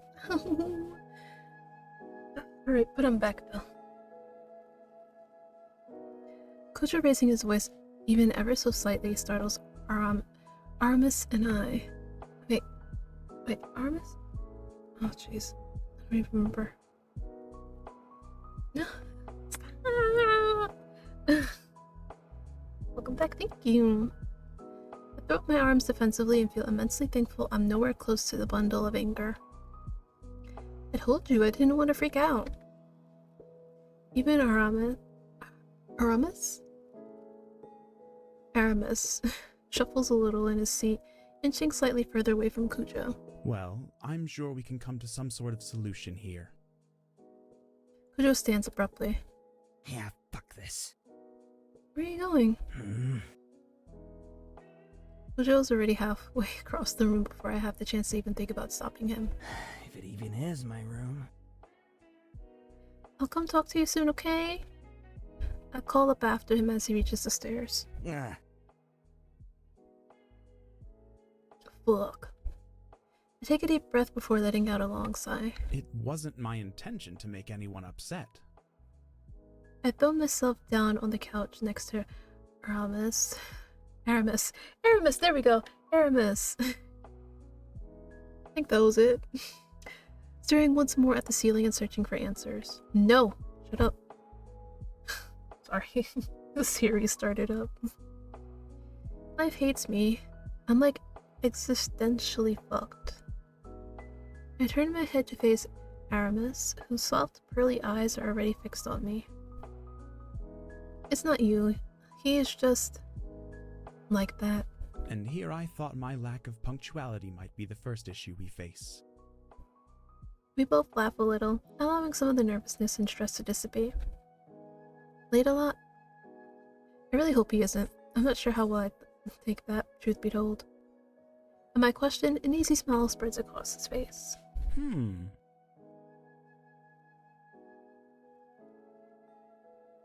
must drink fast. I'd still be waiting for mine to cool down.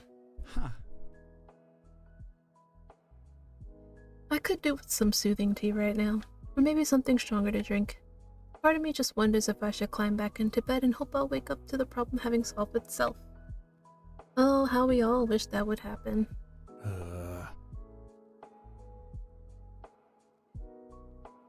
Aramis's words interrupt my spiraling train of thought. Stressful, very stressful.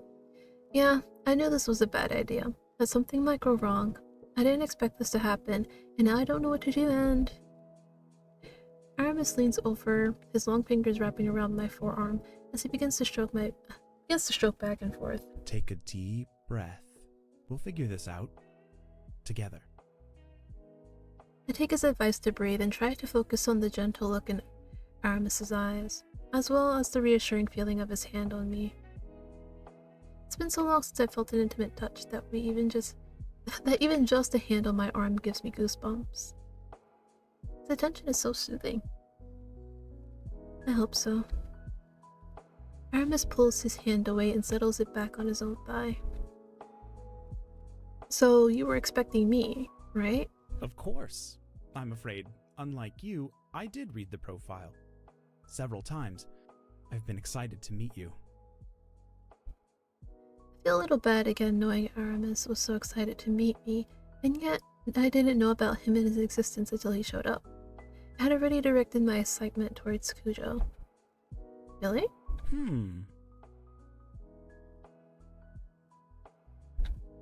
I know what he means because I'm pretty eager to. The way I see it, I may come out with a lover or a very dear friend with a unique bond. That's so touching. I can't believe how sweet and genuine Aramis is. It feels good to know Aramis is doing this for the right reasons. That's so sweet. I like that. Aramis turns to face me more openly. Everything about him makes my heart swell. He sits here looking so open, his hair flowing freely with an easy smile on his face. He's so gorgeous. Everything about him, the rolled up sleeves, I'm totally staring. I nod eagerly. I do have a lot of questions. Oh? I'm practically bouncing with energy as ideas rush to my head. Are your ears soft? And I don't ask so I can get handsy. Don't take it that way. They just look so soft. They get tired. I'm sorry. Aramis chuckles, taking it in his stride.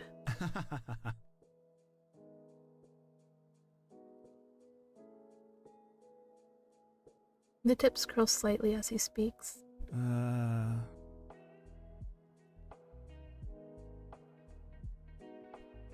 Sorry, I didn't mean to. I speak without thinking a lot. Oh, yes, you do. And it annoys the hell out of me. No need to worry that pretty head of yours about a thing. I understand. Oh, yeah. Oh, God. This compliment flusters me even more, and I know I'm blushing. Try to change the topic to distract Aramis.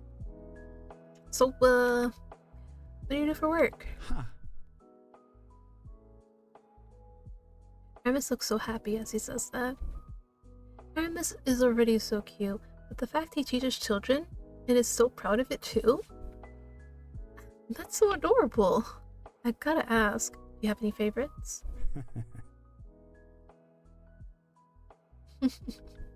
The bunny shoots me a charming wink. I don't think I could do your job at all. I don't want to do arts and crafts all day, of course. No math, like, ever. Stick with the distraction, Betty. You can do this. I did not realize my name had the slashes in it. You know what? It makes it more unique that way. I like it like that. No math. Oh god, I'm sorry. I'm like everywhere right now. That's not good. His laugh is so melodic. It makes my heart soar. Suddenly become painfully aware of my poor hosting etiquette. Sorry, I've been rude. Would you like something to drink? More tea? Aramis's nose scrunches ever so cutely as he shakes his head. Thank you. Been super lucky to get a place so young.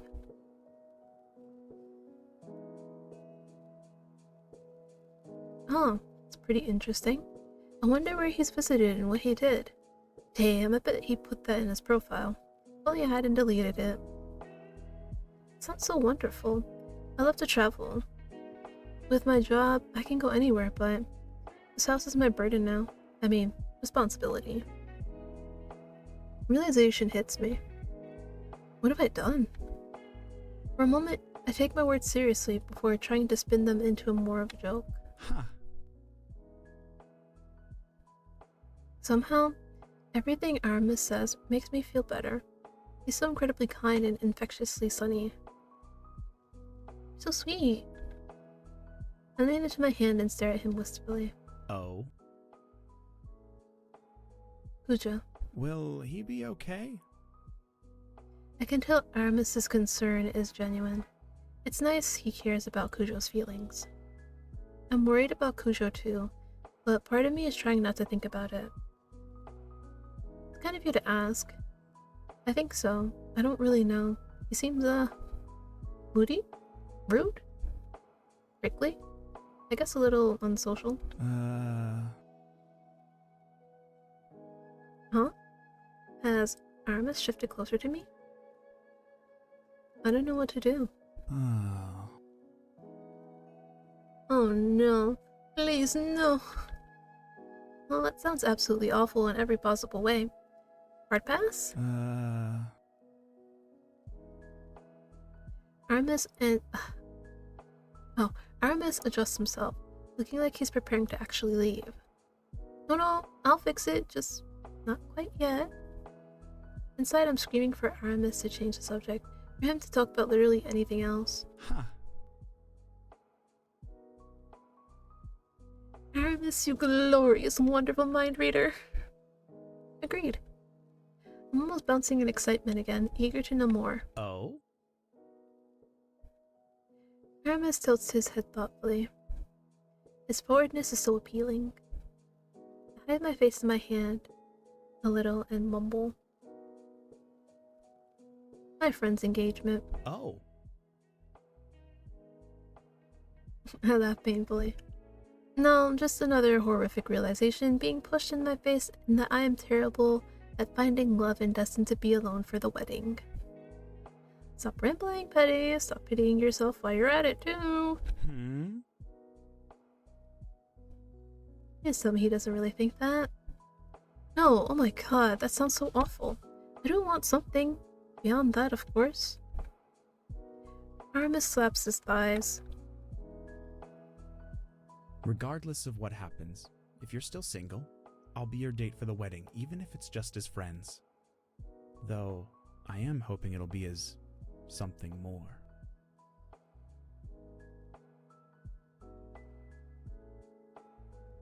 His tone changes makes me tingle. Yet his offer is so kind, especially coming from a relative stranger. That's so sweet! You would? Of course. Part of me just wants to hug him, but it might be a little too soon for that. I'm guessing you're looking for something serious too then?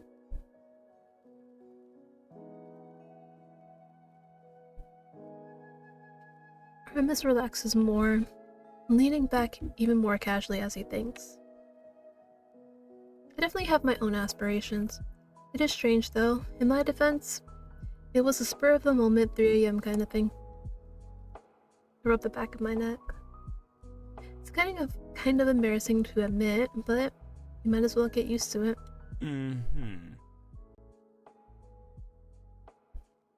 More than it should be, really.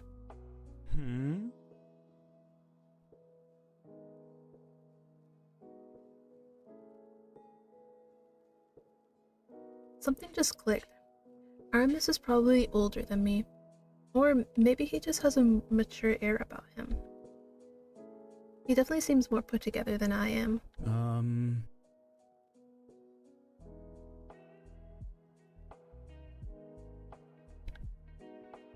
I'm glad he's sure of his decision. Yes. Waking up to the email that a full background check had been authorized and done was weird. Glad they deemed me normal and responsible. And you too. It's good to know Aramis is unlikely to have a shady past.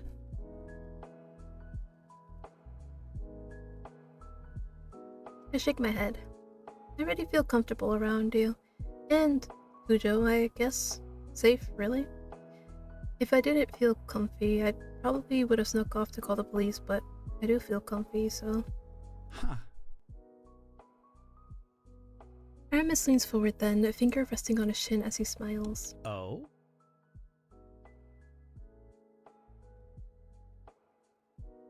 He's asking this like I planned that. I wasn't aware that it was an animal folk agency.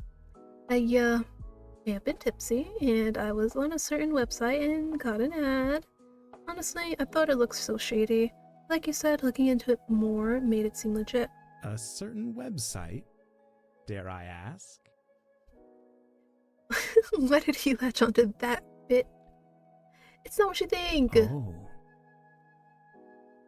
The dating agency. God knows what website he thinks I visit now. And why did he jump to that immediately anyway? Oh. I hadn't considered that either. I suppose some people like Aramis may face fetishization. It's nothing like that. While I do, like animal folk, it's not like that. That's a relief. I wouldn't want you to sexualize me too much. Just the right amount. I choke on the air. Fuck, sorry, My apologies. Sometimes I can't help myself. The look in his eyes and the grin on his lips somehow tells me he isn't that sorry at all. I just wasn't expecting it. I'm not opposed to it. I'm not opposed to it at all. Though the more he continues, the more inappropriate my thoughts are going to get. Maybe that's a bad idea. Huh. Yeah, I'd appreciate that. Mainly so he doesn't catch me off guard and I have the chance to flirt back. You had to give me the chance to actually flirt back, you know? Aramis' eyebrow shoots up as his eyes glisten in interest. Is that so? Mm-hmm. I nod somewhat shyly, then turn away. Talking with Aramis is so fun, and our chemistry is instantly great. I bring my eyes back up to meet his, and we hold each other's gaze, magnetized as neither looks away. I watch the blush crawl up his neck and feel my own to match. Me either. We lightly laugh at each other's statements before Aramis's eyes flicker away. I thought you got tea before you arrived. About that. I stand and indicate for Aramis to follow me through to the kitchen. As he stands and walks alongside me, I can finally appreciate just how tall he is. I try to steer my mind away from inappropriate thoughts. So that was an excuse to cover up the fact that you're late? Aramis, now I'm beginning to doubt what you said about never being late. You might have an issue after all. Make it through to the kitchen, and I set a pot on the stove as I grab a mug for both of us. I stood outside for half an hour trying to calm myself down. When I turn to face him, I see his ears have drooped after saying that, and I begin to feel terrible. And now you feel bad for teasing me, right? Of course I do. Here's me thinking you're just a chronically late person and about to go all in with the jokes, and you come out with that. He perks up, but the bad feeling remains somewhat. The water is happily bubbling away, so I turn to the cupboards to grab some tea bags. Oh, alright, I have English breakfast, Earl Grey, or chamomile? Please. Coming right up. I'll go for an English breakfast myself. Really though, I could go with something much stronger. Aramis hovers his hands on my back as he tries to usher me away from the stovetop. I appreciate that, but you're my guest. The feeling of him almost touching me, I think I'd let him steer me. In all honesty, another time though.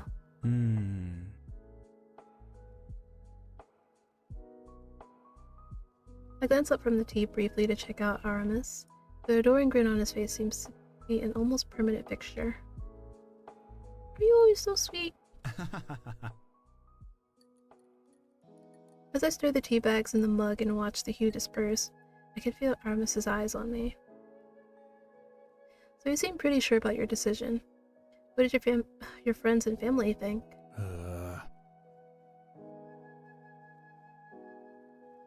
Aramis thanks me as I hand him the steaming mug. I haven't told. Oh jeez, almost choked on my saliva. I haven't told anyone. I don't know how to just yet. My friends can never know. But my parents I trust a lot more. I share a lot with them, so it'd be weird not to. Oh. It seems like Aramis doesn't have the same relationship with his parents as I have with mine. I'm lucky to have that, I know. I'll tell them, but hopefully once everything works out, you know? I'd rather start with, hey, I did this crazy thing, but look, it worked out. Rather than, you know,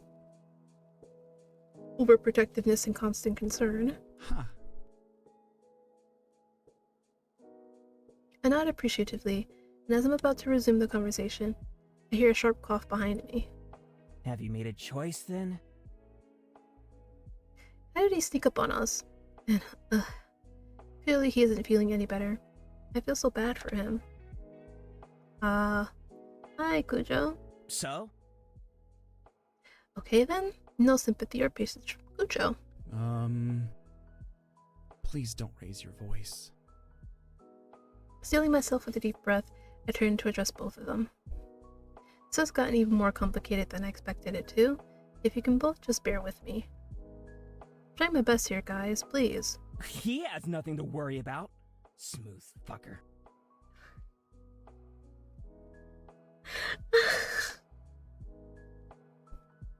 Cujo practically spits the sentence at Aramis, who almost recoils. Please, that's not my...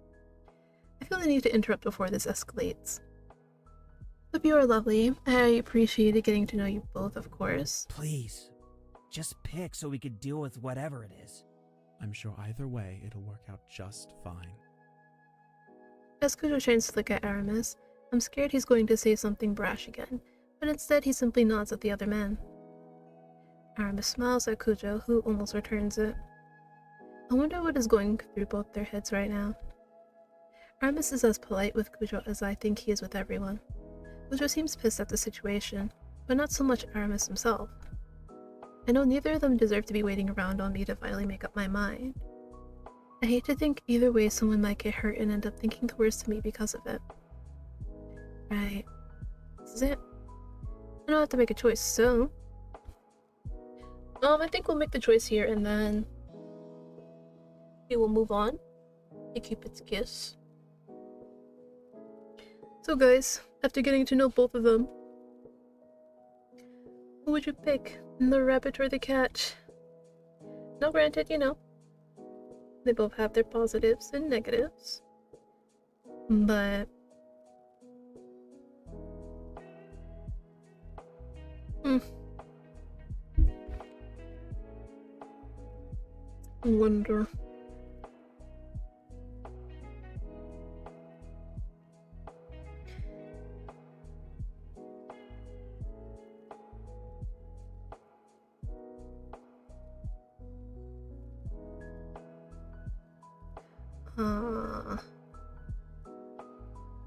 Oh yeah, you know what? I could just flip a coin.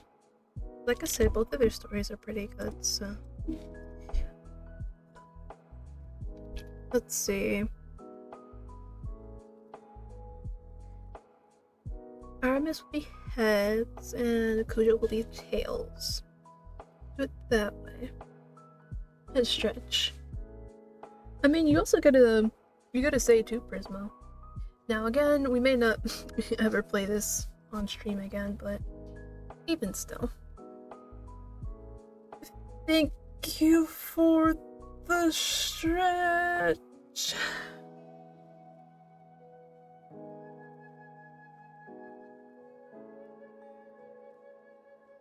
Alright, the coin flip.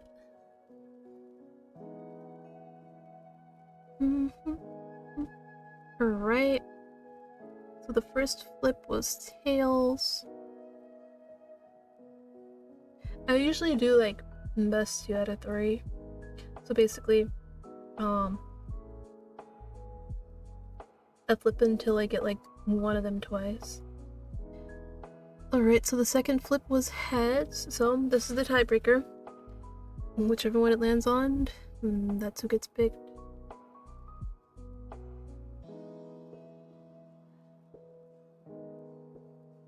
Alright, let's see. It's heads! Aramis wins! Dang it. I feel so bad for Kujo now. Like... now I kind of wonder... who's actually picked? Oh! You wanted Kujo, Prismo?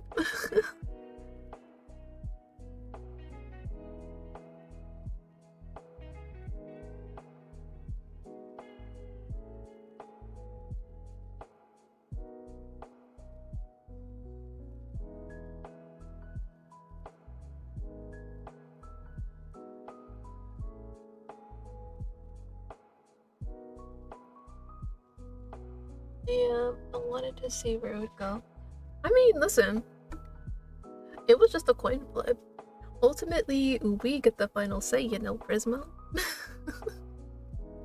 But if you are that invested in this story, then I will make sure to put it in the stream schedule for next week. Okay, but I really want to know though, who was the one that was actually like...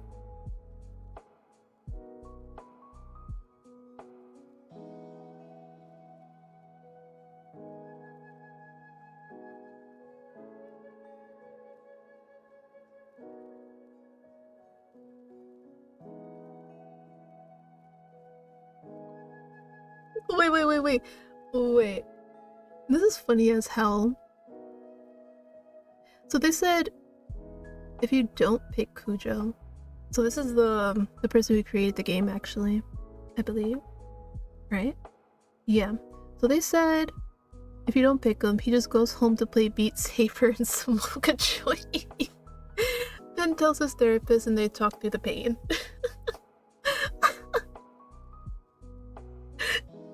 Honestly, that's so real though.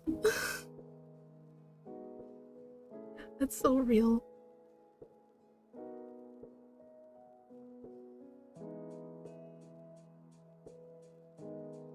Um.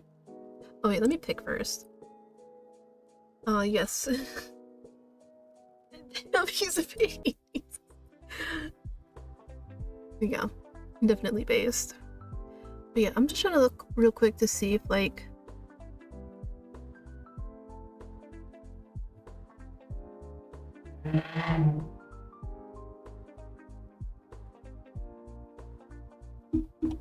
yeah, I think I'll just ask anyway.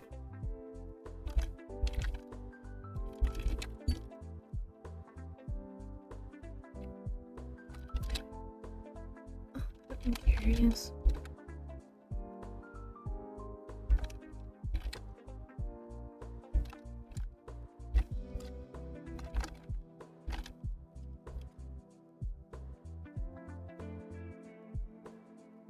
Yeah, I'll just ask. But yeah, so we'll be ending it here with the adopt a boyfriend,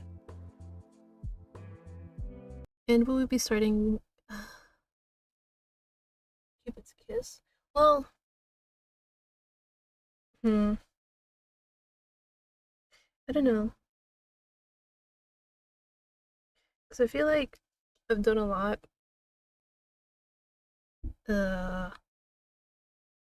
a lot of reading.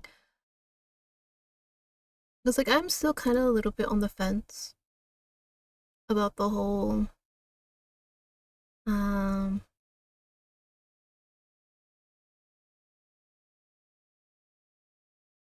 ASMR thing. I'm not gonna lie about that. I'm still on the fence with that.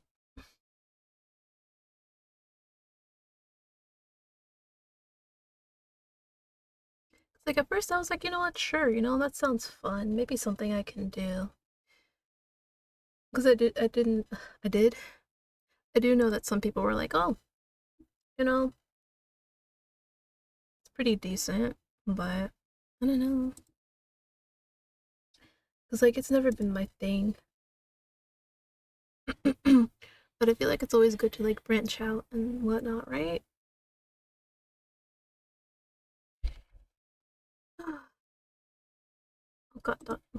God damn it. Interesting. Alright. Maybe I'll do like a little bit of it. Because again, I haven't read the entire thing, but it's also relatively short though. So you know what? I guess I could go a little bit out of order. Stop hitting me with my stuff.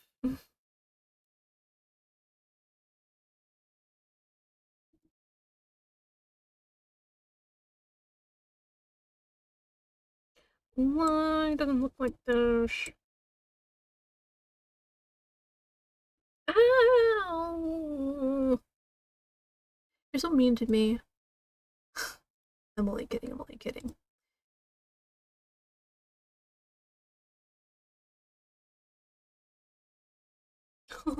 Where you clothes at?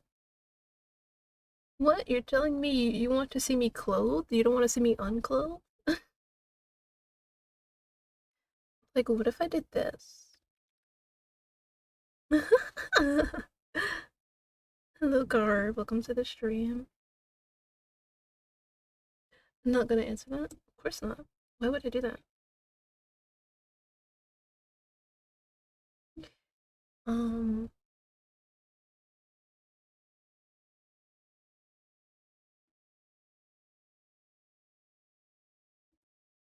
you know what? I could just move this down here.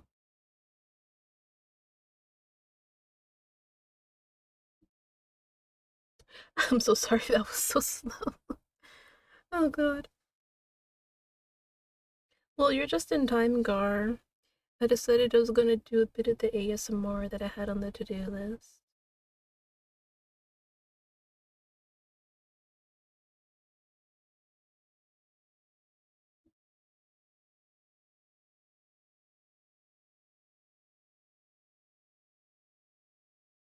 Alright, but I'm gonna change back though.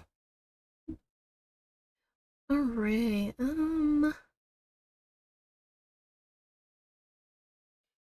so I'm going to be reading an ASMR script. Alright, I'm just letting you guys know that now. It is a script. Um, but it's platonic. I will let you know that right off the bat. It is nothing romantic. It is strictly platonic.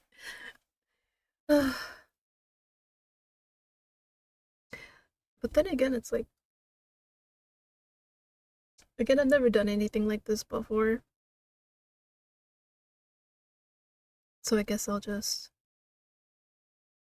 try, for lack of a better word.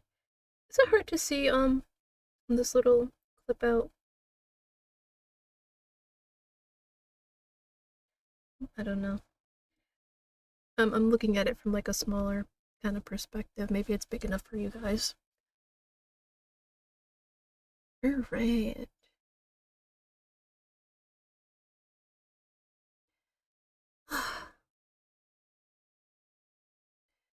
Oh, dang it, hold on. I have to think of how I'm gonna do it. Uh, right, and I should probably.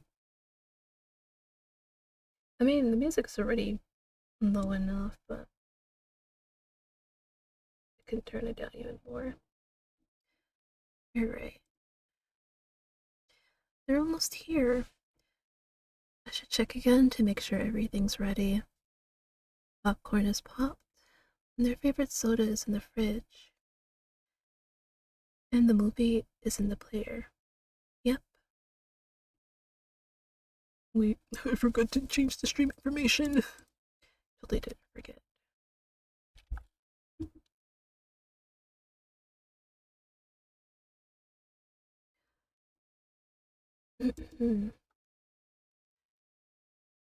All set. I hope this is enough to cheer them up. I know today is always hard for them. Oh, coming. Apparently I have a dog. Guess what, Lucy? It's your friend. Let's go say hi. Hey, buddy. I'm glad you could come today. And I think Lucy is too. How are you feeling? Yeah, I understand that. Come in, come in. So, I've popped a bowl of popcorn for each of us. You can take whichever bowl you want. I also have that new comedy on Blu ray, one we wanted to see in theaters together, but our schedules never lined up. Yeah, that one. I figured we could watch it today. If you want to, of course. You do? Great. Just take a spot on the couch and I'll be there in a second. Alrighty. I'm here with your drink. Aw, are you cuddling with your friend, Lucy? Good girl. Let's get this started. Oh, jeez. Oh my gosh. I wasn't expecting that. How about you? Hey, are you okay? No, you don't look like you're having a good time. If you want, we can do something else. It's not that. Hmm. I'm gonna pause the movie. Should have a talk. Look, I didn't want to bring this up, but I know it's on your mind. Yeah, it's Valentine's Day. And that's honestly the reason I invited you over. I know this time of year is rough on you. I just want you to know that it's okay to not be in a relationship. I know I've said that before, but it's true. Your worth isn't defined by whether you have a romantic partner or not. Being single isn't a bad thing, and it doesn't reflect badly on your character. I know that doesn't make it easy though. There are people like me who are perfectly happy being single, but it's not that way for everyone. I can't say I know what it's like to desire that kind of connection with somebody, but judging by how it affects you, it can't be easy.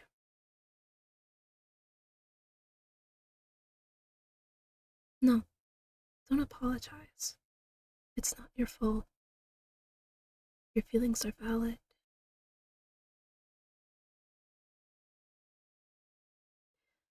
Please don't say that. You won't be alone forever.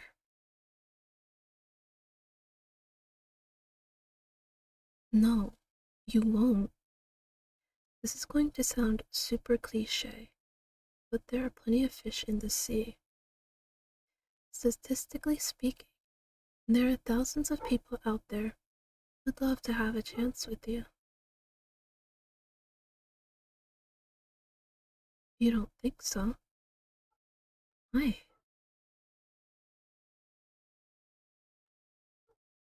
No, you're not ugly.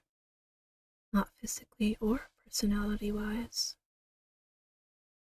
Well, maybe you think you don't look good, but not everyone thinks that way. Maybe you're just not your own type.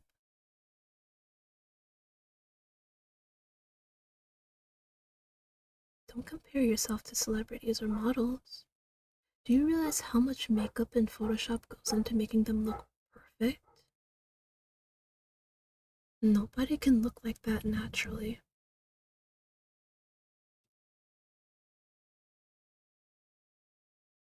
Well, even if everyone thought you looked ugly, which isn't true, but if that was the case, there are lots of people who don't care about looks.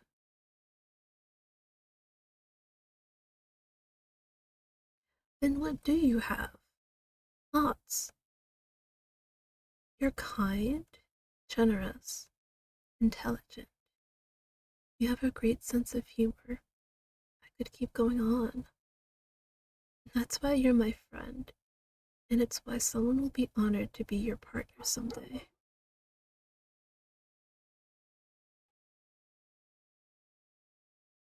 That's true.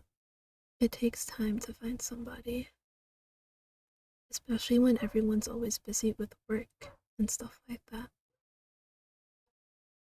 But just because it might take a little while doesn't mean it won't happen.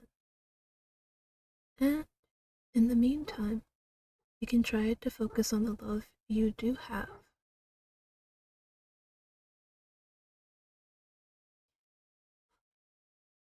Of course, you have love right now. What are you talking about?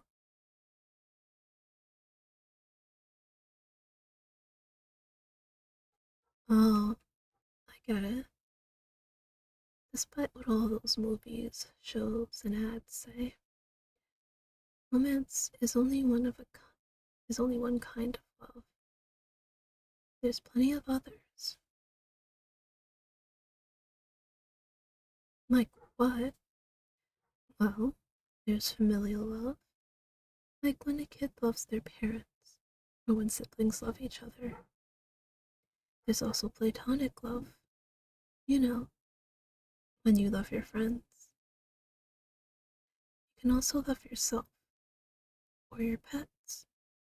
Or you can even love things like a funny movie or a tasty meal or anything else.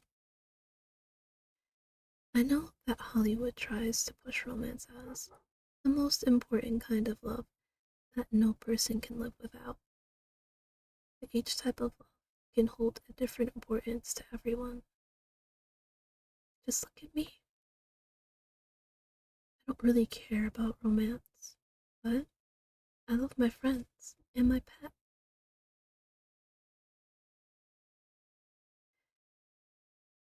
I guess when I'm just trying to say that love doesn't have to mean romance. And since Valentine's Day is the day of love, it can be love for anyone or anything. Maybe it can be better with a change in perspective.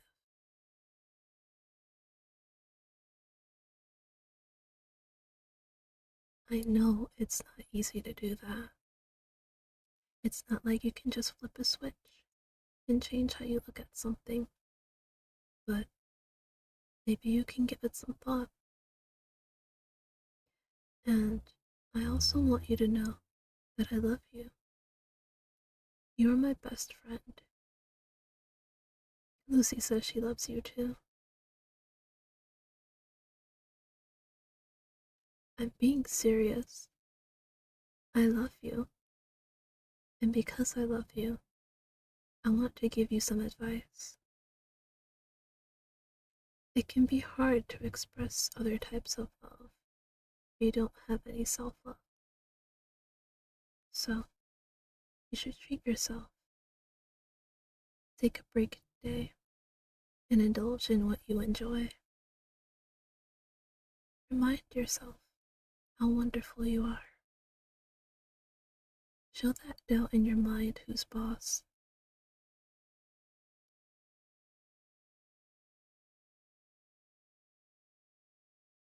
If you really don't think you can do that, give me a call.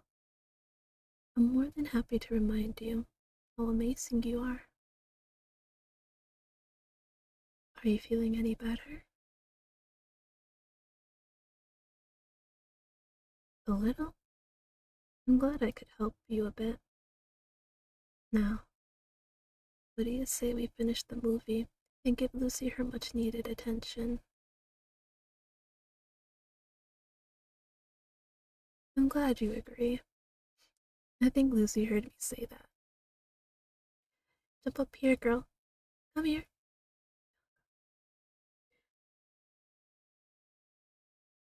There she is. And I think she wants her favorite person to scratch her belly.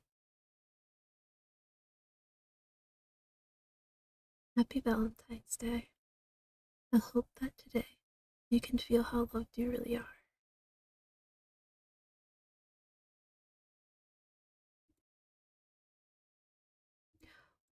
Fuck, that's hard to do.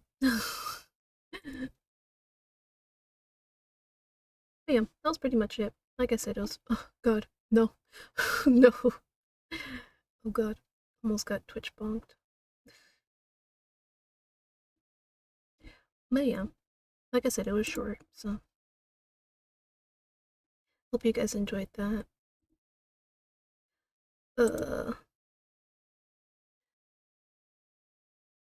that was close.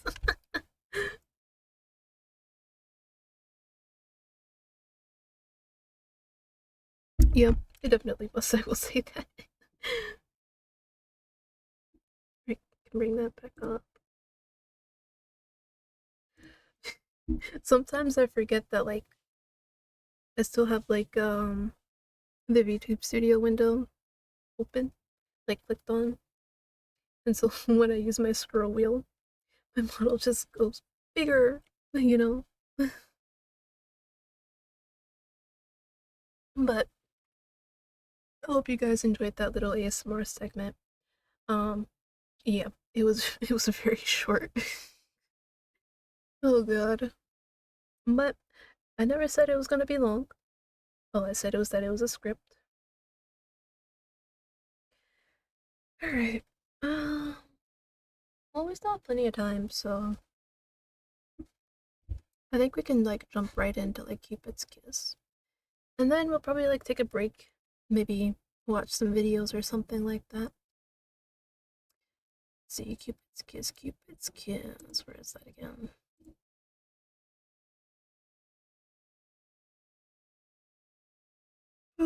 Oh, sorry.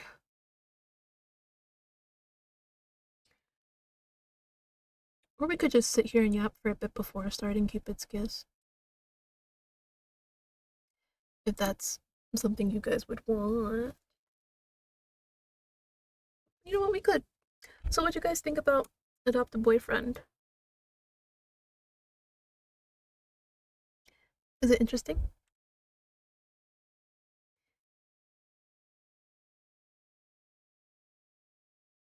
Again, like I would never recommend a visual novel that I think is like just bad. Because like I'm also actually kind of thinking back to that time when I think I was doing like either it was like a just a yapping stream or like a visual novel day stream, and I think it was Naja who asked. I think it might have been. And she was like, "Oh, um, I know you talk so much about like all these good ones, but like, have you played any bad ones?" Yeah, it was nice. Curious of how it will turn out. Like I said, I could sit here and tell you because, like I said, I did play it, but it's always better, um, going along for the ride and learning yourself rather than somebody just telling you. It's actually more impactful that way. Like a lot of things are so much better when you sit there and go along for the ride rather than just having somebody sit there and tell you. Oh, right, Prismo, you weren't here. Right, like so many things you were not here for. Um, there was another visual novel that I played, and that I was like, holy shit, this is really great. Like, no, it's okay, Prismo, it's okay. Please, don't feel bad. This is why, I'm catching you up on stuff. Well, whatever I can.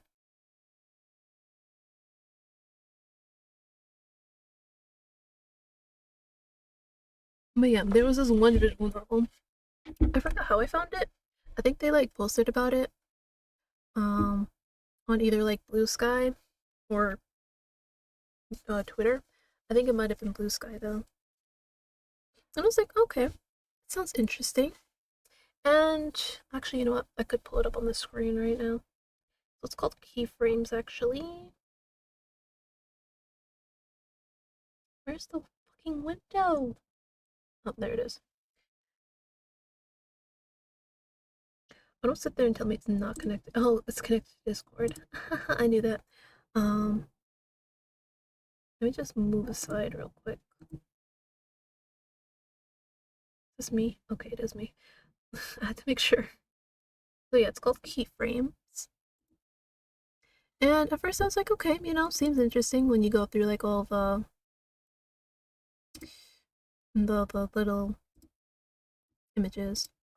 Like, okay, And then, I read the little blurb.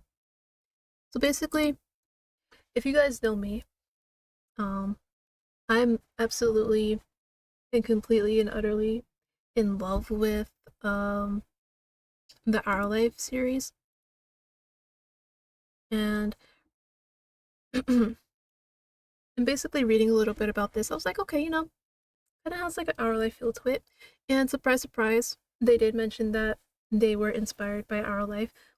Because when I did like actually like start to play it, I was like, yeah, this feels very Our Life-ish.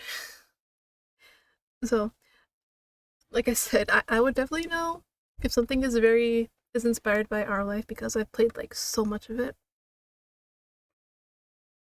Like, I'm pretty sure people are still probably like trying to figure out how the hell do I have like over like 100 hours on a fucking demo.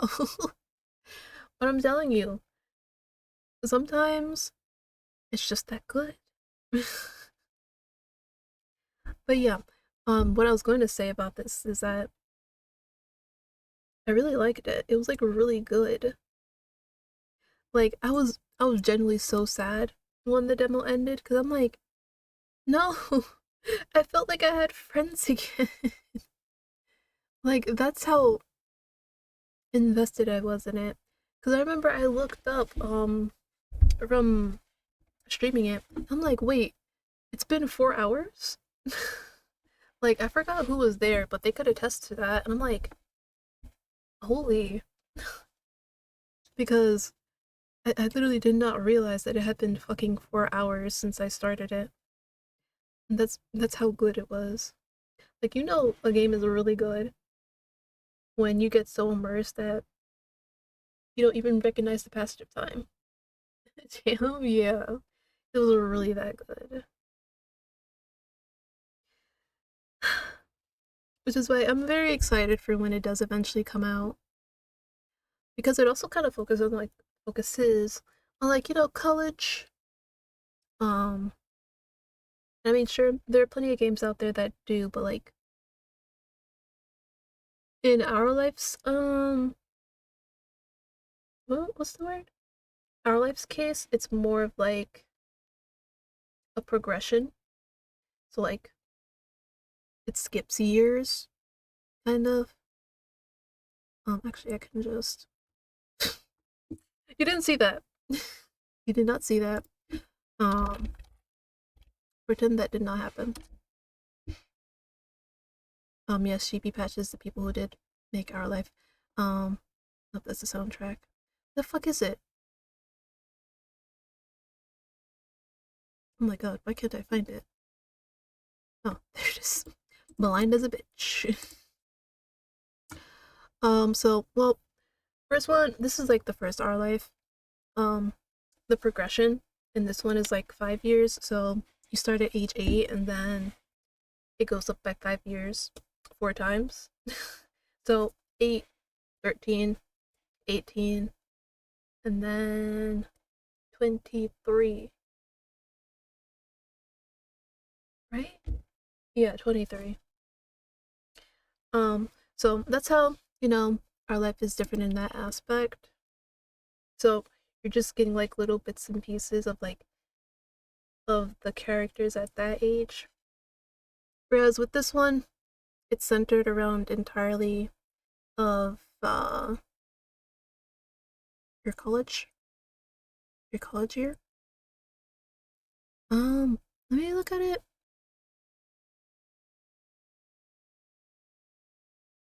because I feel like they mentioned what it'd be like. Dang it!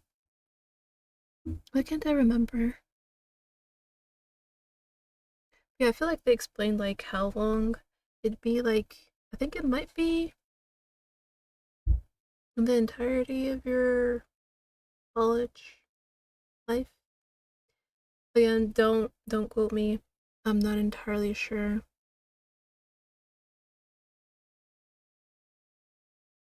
But yeah, if you ever need the to feel like if you have friends again, you should definitely play for keyframes. Like literally, not one single character was unlikable. Like, okay, granted, I do have my beef with Percy here. I'll get into that later or whenever I bring up keyframes again. But even though I say I have beef with Percy, it's not like beef for like, man, I hate this dude. It's more of like, god damn it, if you don't get out of my face, I'm gonna deck you and then kiss you at the same time. If that makes sense. Like, don't you just have like those characters where like you hate to love them? Like I get that all the time with like Seto Kaiba. You know? Like, damn it. Like, you frustrate me so much, yet I can't hate you because I actually love you. Oh man. Oh, wait, why did I bring this up again? Oh no, I don't remember why I brought this up. Um, yeah. So for whatever reason I brought this up. There you go.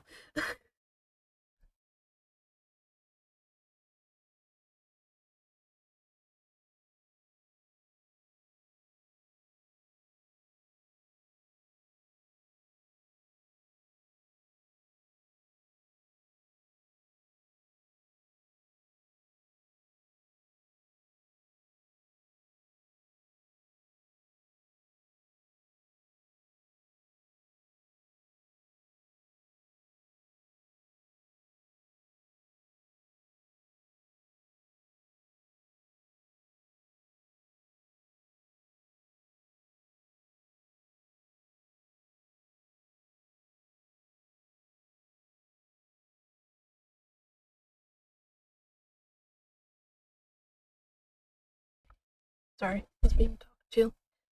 How did we come to that? I don't know, but thanks for your taking the time. I'm telling you, I will always sit there and take the time to talk about visual novels and that I think are really great or good or even just worth your time. Wait. Well, you were filling me in since I wasn't. Oh yeah, yeah. That's it. That's it. Yeah, that was it. Yeah, like I said, you can always check out my YouTube. Um, this. Go to my YouTube. Sometimes I forget which one it's on. Ah, yes, Charlie. Um, no, not the studio. Oh god, I'm a mess. I meant my channel. God damn it. So yeah, I've got like how many? 306 videos. That's crazy. I will show you guys my analytics. Obviously you can see the latest stuff I posted. Fuck, I have to change that thumbnail, but yep, as you can see, all the stuff I've ever played. So like all the old stuff. So like technically, you would be you would have came in like nope, not there. Oh well, yeah, actually a lot of this stuff is old from before you came. It's like all the other stuff that I've done I haven't posted yet. I think I will do like a spam tomorrow. But I also do have a playlist of stuff. I do try my best to like sort everything as best as I can. But I also haven't really found the time to do that either. Cause like usually after stream I just like laze about watching videos and stuff like that. Um so yeah, I usually don't bother with my YouTube unless I'm like uploading recorded videos like where is it?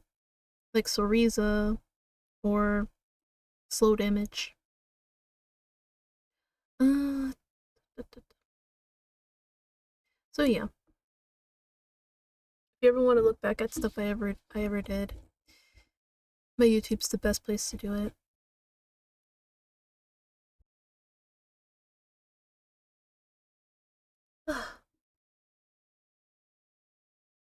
Yeah. I really need to like start separating my stuff. Wait, how much does that have? Nope, that's not it. Where is it? Oh jeez, I lost it. Oh,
Here we go. I know I'm covering lip, but it's okay. Let's see. Which ending do I want to go for? You know what? Since it's so short, I think we should like go for like 2 of them at least. Um, did you just materialize out of thin air? Guess you aren't blind. Sir, excuse me. Glad we can finally rule that out. What do you mean? That's the 4th time this week that an unnaturally beautiful stranger has dumped their coffee on you. Okay, but like, where's my Cupid? Where's my unnaturally beautiful stranger that dumps coffee on me even though I hate coffee? I'd probably get really mad because it's gonna leave a stain. Like, come on. Where's my stranger? But did you bother looking at their face? Fluttering your lashes? True. Where the fuck is he?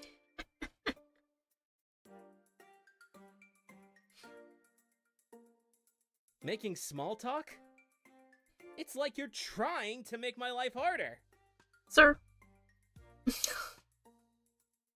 Okay, who or what are you? My name is Virgil. I'm a Cupid and I'm at your service. Literally.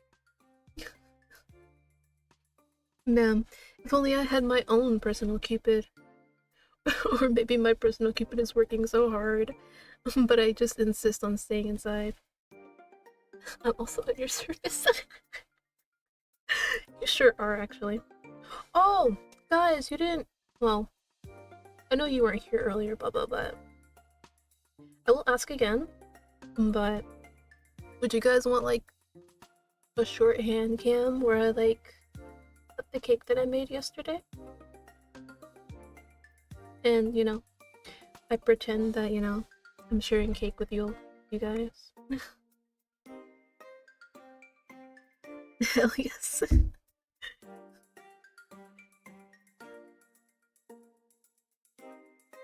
Alright, that's 1 yes and 1 surprise. Yes, yes. Now, keep in mind, it's the closest thing to... What is wrong with you? What is wrong with you?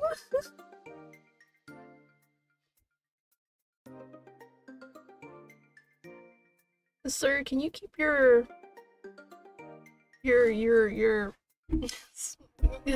stuff to yourself? It was just a joke. That's what they all say. That's what they all say. Oh, you guys saw a little bit of eye there.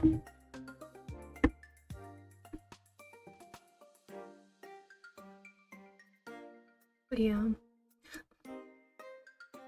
I bet my personal Cupid is like working real hard. And I just refuse to go outside. So they have to improvise. 50 years of flawless work, rave reviews, not a single loveless on my watch. And then, you. Damn. His finger gently taps me on the forehead. I pull all the stops. Trapped in lifts, only one bed, reunited with childhood crushes, the works. Damn. At this point, your entire life is like an obnoxious rom-com. But it's like you don't notice or care. Whatever the case, I'm at my wit's end. I figured it's either this or admitting to HQ that I failed. And I'd rather be pulverized for rule breaking than give that condescending prick Valentine the satisfaction. Now tell me, what are we going to do about this little snafu? Fun fact about the... Well, wait. Is it me or does the voice not match the character? Depends. Everybody feels differently about voice acting. Like, I don't know if you were listening in while we were doing Adopt a Boyfriend, but I personally did not like Cujo's voice actor for Cujo. Not that their voice is bad, but it didn't feel right. But I mean, how do you feel about it, Prisma? You feel it doesn't match? Yeah, it definitely is very subjective. Yep. Like, I personally have no, what's the word? No off feeling about this one. I mean, it just is what it is. Feels okay to you? Yeah. Again, like, it all comes down to, like, personal preference. Like, dang it. There was some character that I felt like their voice did not match them well. Not, not Cujo, I was talking about some anime character. I can't remember who, but...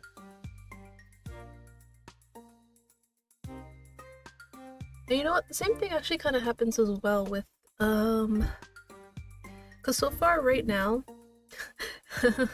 Here it comes, Ekby mentioning our life again. When does she ever not? But for Our Life Now and Forever, which is still in the demo phase, they don't have voice acting yet, obviously. And it's like, I get so worried that when they do eventually have voice acting for it, the voices that I have in my head are not going to match the actual voices for the actual characters when they do include the voice acting. And that's like, that really worries me. It's like, I'm pretty sure the voices they pick will be absolutely wonderful, but after, you know, not having voices for so long and making up the voices in your head, it's gonna be like, you know. The voice acting is good at least. That's more important. Yes, definitely. Oh, there's always been some shoddy voice acting out there. Yeah, it seems like a real problem in games like that. Not everyone's vision is the same.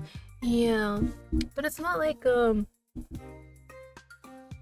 yeah, essentially. Because, like, my friend, she too loves Our Life as much as I do, especially with Now and Forever, since they have a female love interest this time.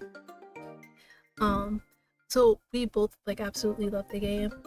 And I'm pretty sure the voices that she hears for, like, Tamarack, the female lead, she probably has, like, a different voice in her head than I do for her, you know? So yeah, it sucks, but, you know, you just gotta suck it up and, you know, not complain about it to the creators, because, again, that is their vision. They think that's what their character sounds like, and you have to respect that. No matter how much you want to be like, okay, but like try to like this. Oh right, I was about to say something about the word snafu. Have any of you guys heard of Cyber Chase? Oh no. Here I go again. Old head Ekry.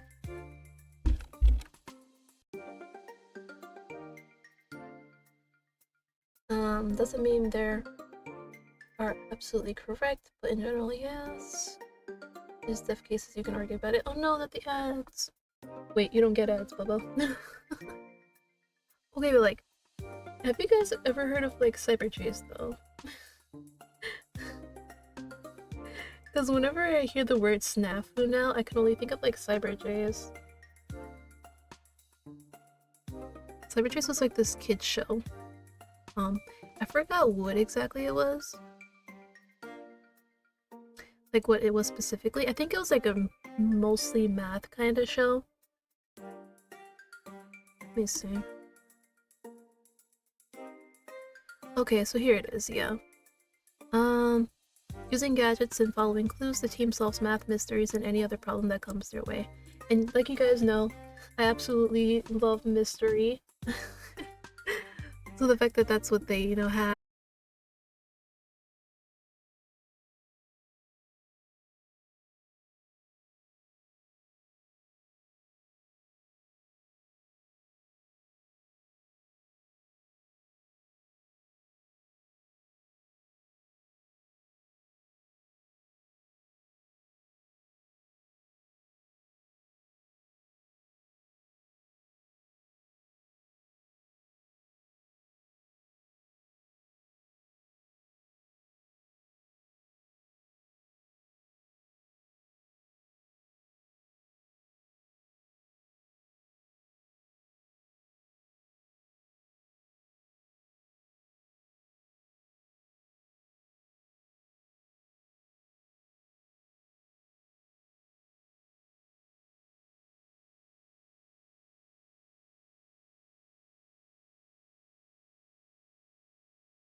next.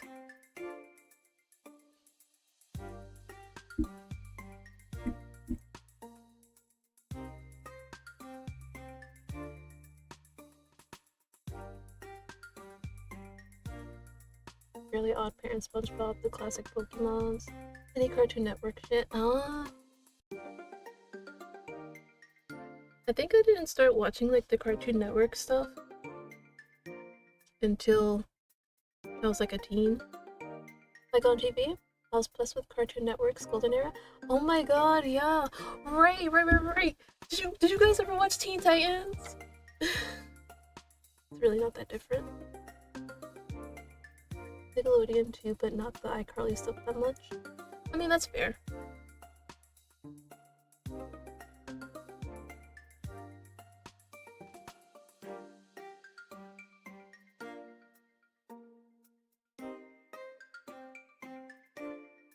I think I didn't like start watching Nickelodeon until I was an older teen. Well, not like a young teen.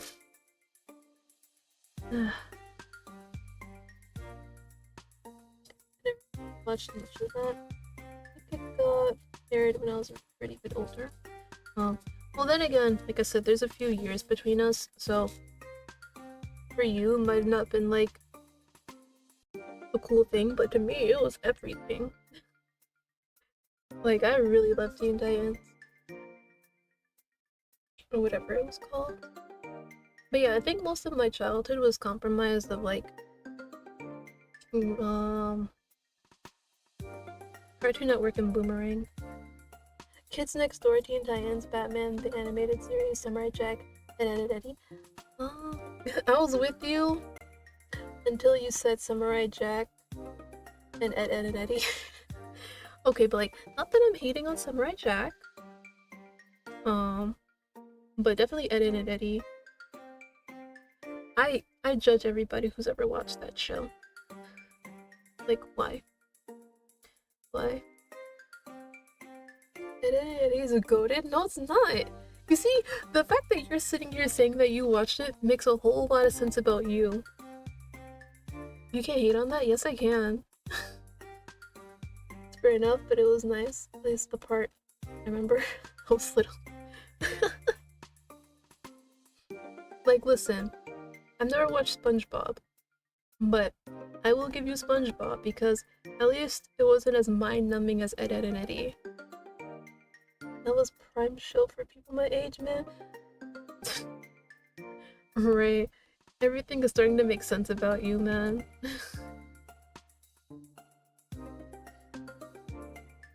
But no, Kids Next Door was really good though. Sad I don't remember like a lot of the episodes. But I think at the time they were like airing them so out of order. It's kind of like, ugh. I get hating SpongeBob more than Ed, Edd n Eddy. The Skater Show was also good. Skater Show? There was a Skater Show?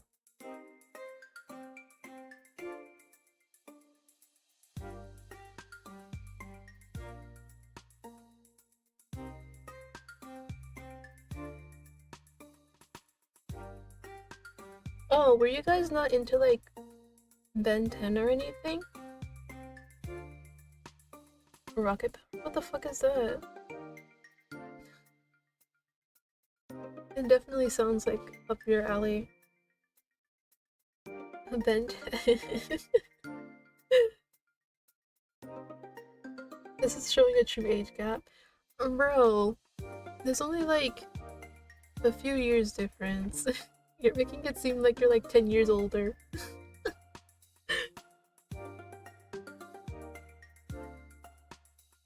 But yeah, I knew a lot of dudes were like into Ben 10. Yeah, but cartoons change a lot. Okay, but like, I mean, yeah, true. But like I said, I was mostly like watching not Cartoon Network, Boomerang shows, like the Pink Panther. I mean, also Scooby-Doo too. Because like I said, as you guys know, I love me mystery stuff. I've loved it since I was like just a little one. But I was also reading Nate the Great books. I don't know if you guys know that. Let's see. But basically, he was like a kid detective and, you know, solved stuff.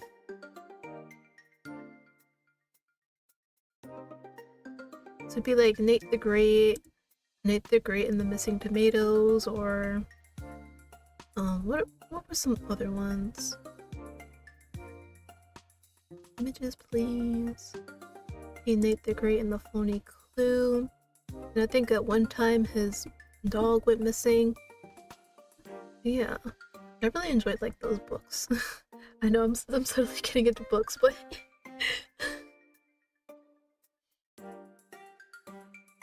let's see. Especially if they were already about older. At least you know Regrets. To be into Kim Possible too. Oh yeah, Regrets. Yeah, Regrets was great. Kim Possible. That's the thing though. I never watched an episode of Kim Possible in my life. Like everybody really liked it, but I'm like, huh? I keep forgetting stuff, and it just flashes now that I see names. That's the how it be, don't worry. Dexter's Lab, watched a lot of that too. Oh yeah, Dexter's Lab! I didn't watch Cat Dog until like later though. Our old head talk, oh my god.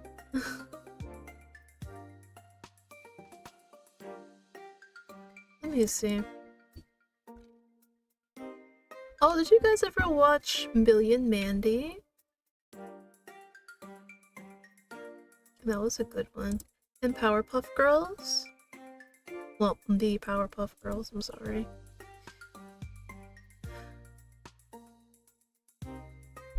Generator Rex is one I remembered recently. Powerpuff Girls is good? You're only calling it good? That's crazy. It's amazing. Oh, what about Courage the Cowardly Dog? That was a nice one.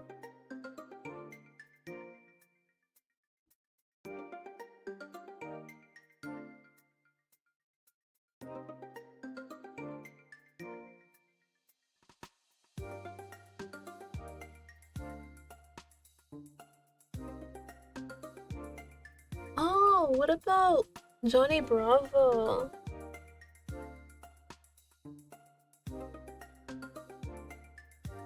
It can be amazing and good, okay. Cat Rule were so damn good.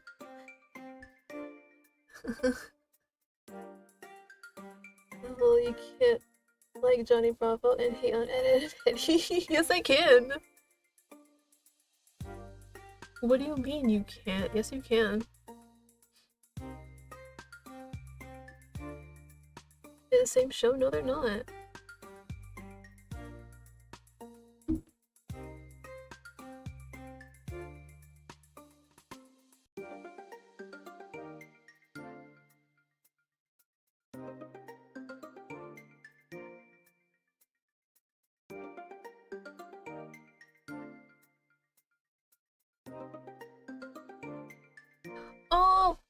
Go, go. Up. What about Foster's Home for Imaginary Friends? Did you guys ever watch that?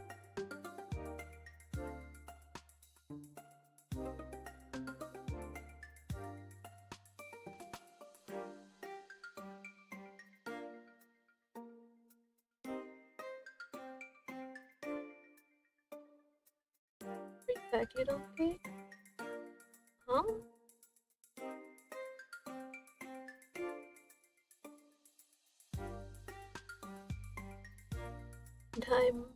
Times were easier back then.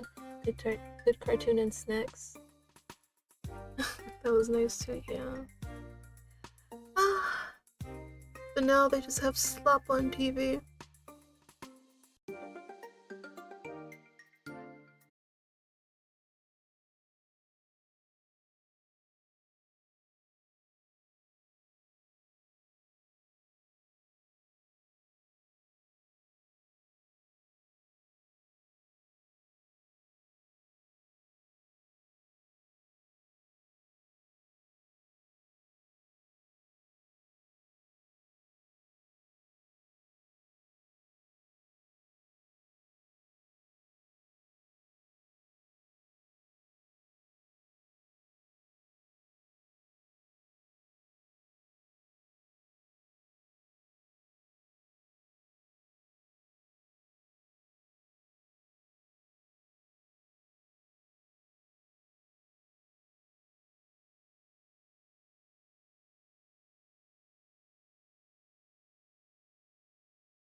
stuff was nice too. Gumball, Adventure Time, regular show.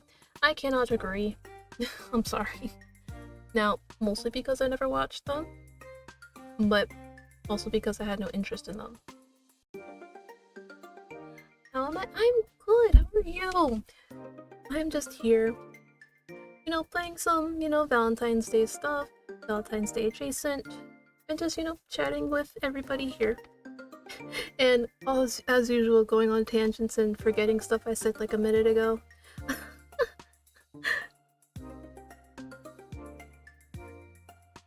I never watched those. Not fair enough. But saying cartoons are good or bad when they're aimed at children as adults is very interesting. I'm not saying that. I mean, yes, obviously if the kids enjoy them then it's fine, but when I was talking about Ed, Ed and Eddie, I'm speaking from like my childhood perspective, you know?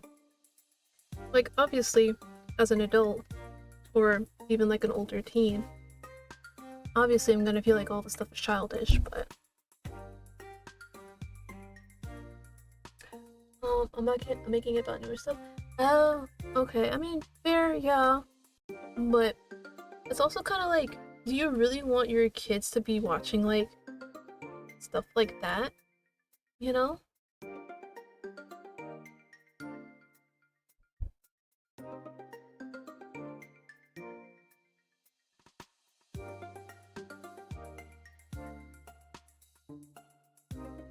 Also, I don't know if I asked you, but how are you doing physics?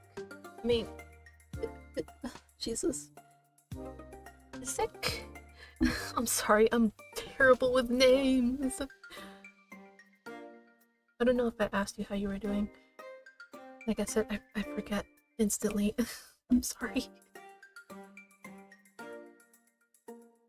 But yeah, it's just more me being concerned about what kids these days are consuming, because, there's better stuff out there, you know?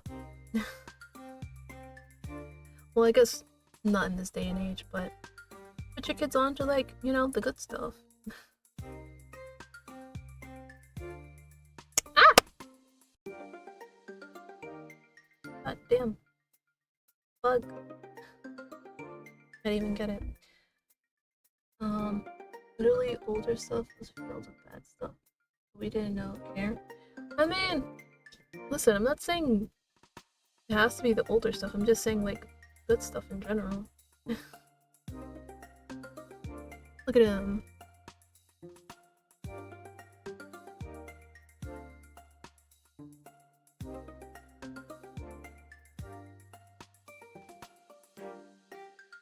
Depends on the show. I like to watch cartoons with another point of view, even if it's made for kids. Sometimes there's a deeper meaning. That's also true. Like sometimes when you're younger, you're not gonna get like the, if there is a deeper meaning, if there is a deeper meaning, obviously as a kid you're not gonna fully get it or get it at all. But then when you get older, maybe give it like a rewatch or something. You'll have like a newfound appreciation for it or something. Different meaning usually just being sexual innuendos. Children don't get. Well, not all the time, but in a sense, yes. Alright, assuming I believe you, how can I help? Oh, thanks. I appreciate that.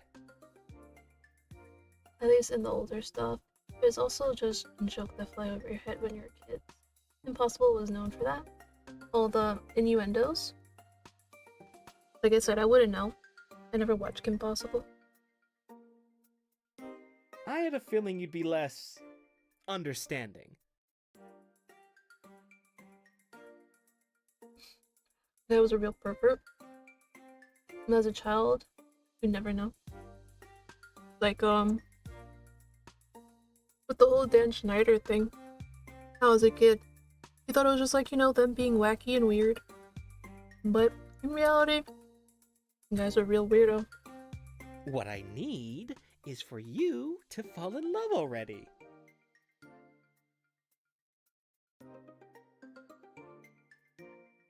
mean, I'm not against it, on principle. Then why haven't you fallen for anyone?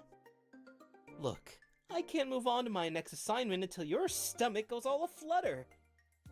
It's not just for me. I'm sure you're done with the tropey bullshit yourself. I am begging you. It's been 3 months since I was assigned to you.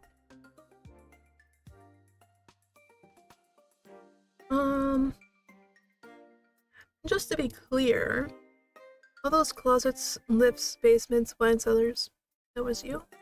So you did notice. The fact that he blushes in hearts is crazy.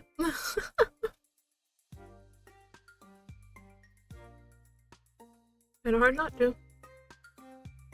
Why then? There's a pause. His face conflicted. Usually it's in and out, 1 or 2 tropes max. But with you, nothing was working, so I doubled down. I should probably have stopped, but I didn't want to admit I was struggling. And you got caught in the middle. I am sorry. I know it's been a lot.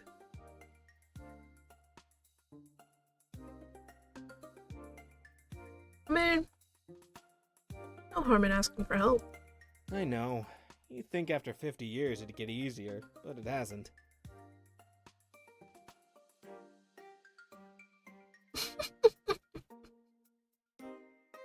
Oh yes, the solution to everything. Therapy.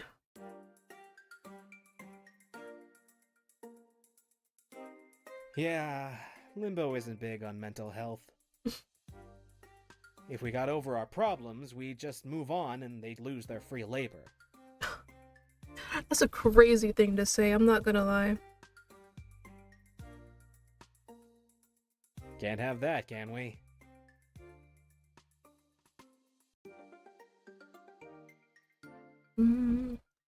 Limbo? Were you a human then? A lifetime ago. I got lucky. Most of the people there wander aimlessly for all eternity.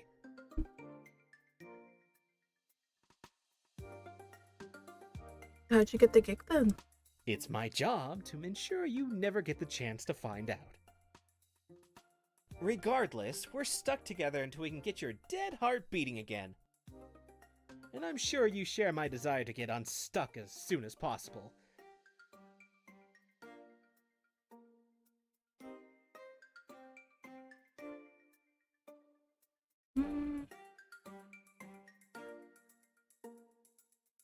Is a beating heart all it takes? At this point, I'd settle for a dumb crush. Hell, an enthusiastic snog. It should be falling in love, but the rules are positively medieval and I'm past caring. Just pick anyone you're vaguely attracted to. And you'll be my wingman? Hilarious.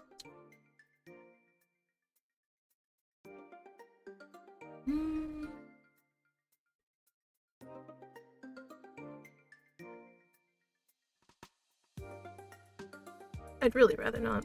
Well, then I'd best get comfortable. What's the average human lifespan nowadays? 100 years? Should go by in a jiffy.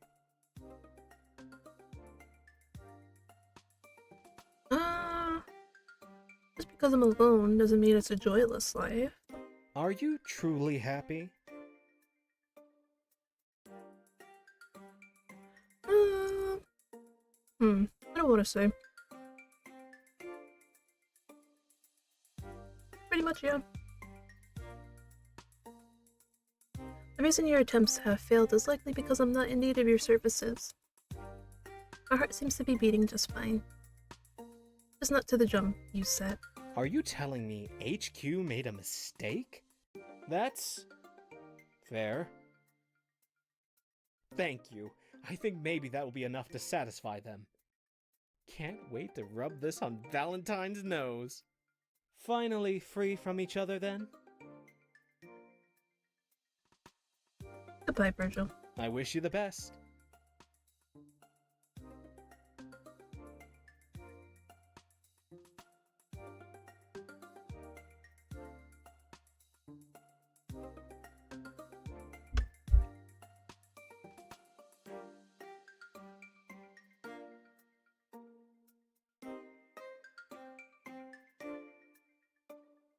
See, like I told you, it is very short.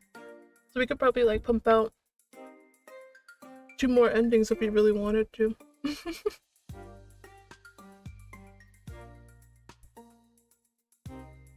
And we will. So You really can't take a hint, can you? yeah, we got the 3rd ending. I think there's like 4 in total. I'm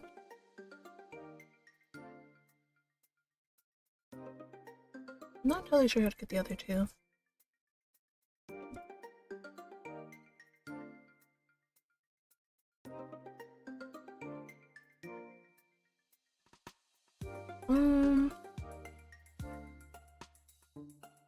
No, I think it might be fine to go for that ending. Excuse me? You heard me. That's the 4th time this week that an unnaturally beautiful stranger has dumped their coffee on you. But did you bother looking at their face? Fluttering your lashes? Making small talk? It's like you're trying to make my life harder. The actual fuck. That's my line, dear. I'm not sure how long we have, so try to keep up. My name is Virgil. I'm a Cupid and I'm at your service. Literally, 50 years of. And then. You. I mean, if you guys want, I can literally like click through all his lines since we pretty much got them. Well, all the lines that are in general, I mean. Not like the lines that come after a choice. If I haven't already done it.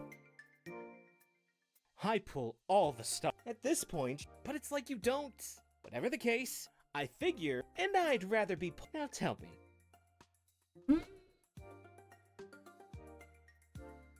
You're the reason I keep getting stuck in confined spaces with randos. Handsome randos. Creepy randos. I vetted them first. They weren't creeps. You knew that. I did not. Oh, I can see now how that might be upsetting. See, this is why this little chat is long overdue. What will it take for it to stop? What I need is for you to fall in love already.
time later.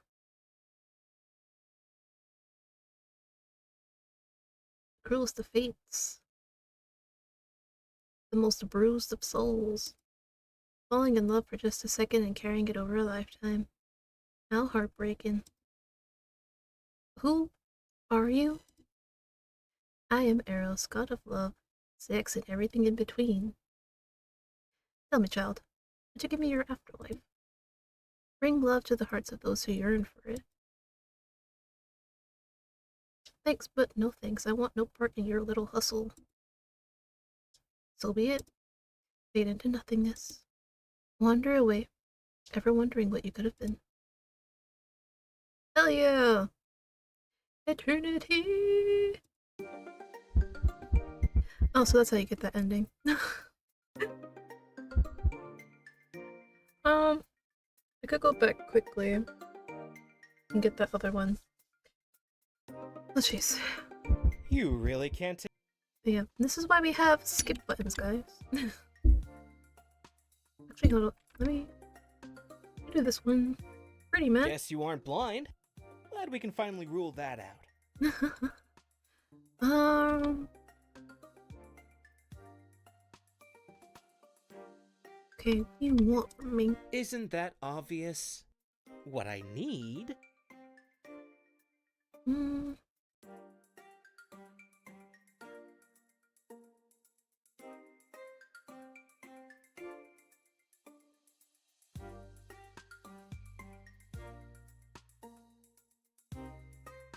Just so we can see what happens if I decide to.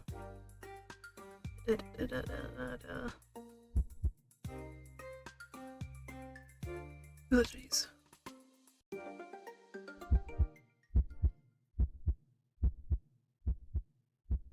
Bring it. See why he likes you. Go on then.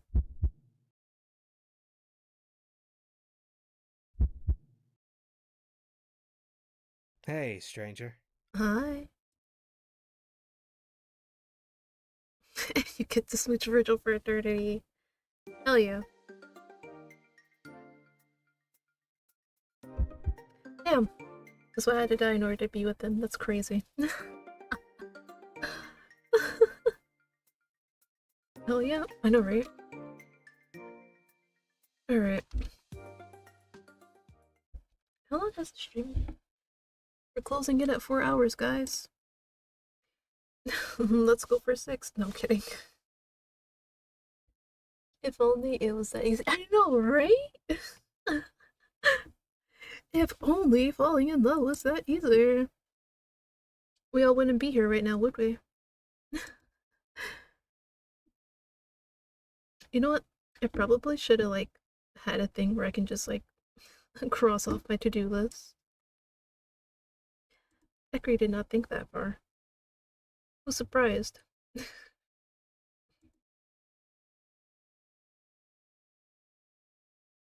um.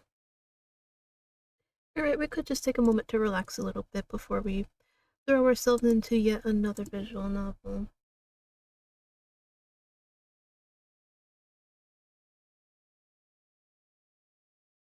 But did you guys enjoy falling in love with Cupid?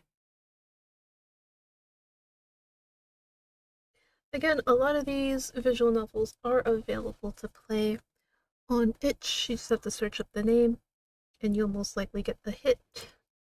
Unless you type it in wrong, then, well, learn how to spell. That's all I can tell you.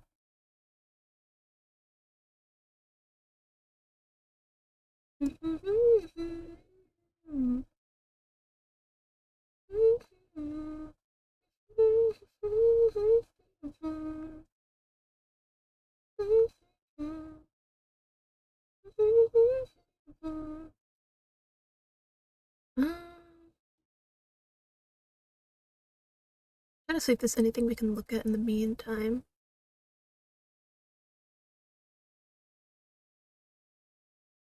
But I'm not seeing anything. I mean, we could look at a Hmong video. She makes like a lot of stuff out of resin.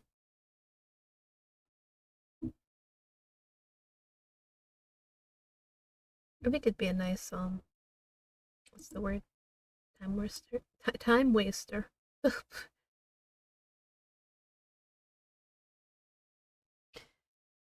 Getting late for me. I'm gonna go to sleep. Thank you for the stream. See you. My charisma. Thank you for hanging out.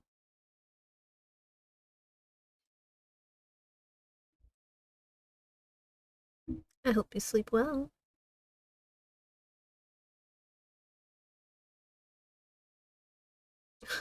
Thank you for that, Pat.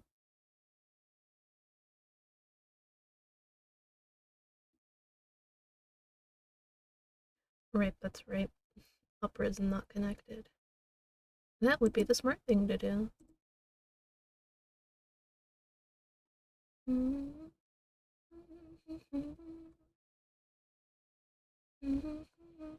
Wait, is this video? Okay, hold on. Um, okay, just making sure it wasn't in the English voice.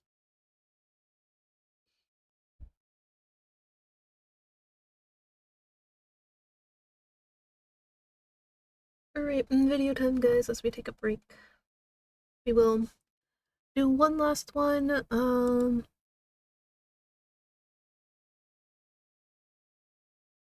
think we'll do a little bit of intertwine and then I'll call it quits. Well, I'll call it quits after I do the whole cake thing. You know what? I could just do the cake thing and then we call it. Yeah, I think that's what I'll do. Unfortunately, intertwined and the other one will not be played. I did not expect animal boyfriend, adopt a boyfriend would take like 2 fucking hours to get to the whole goddamn roots selection. Oh, wait, I just closed the window. Oops.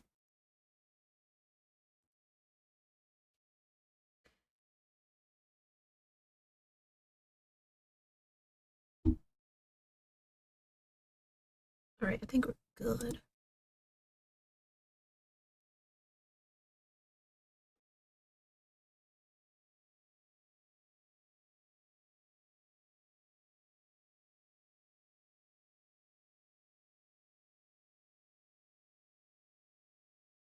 Sorry. I forget this happens when I do full goddamn screen.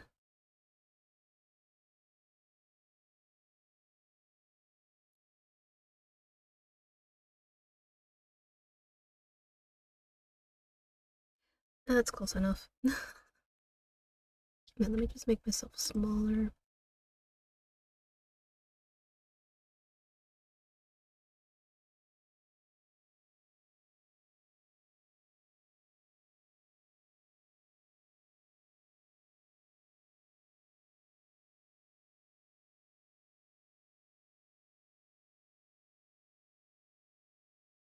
Alright.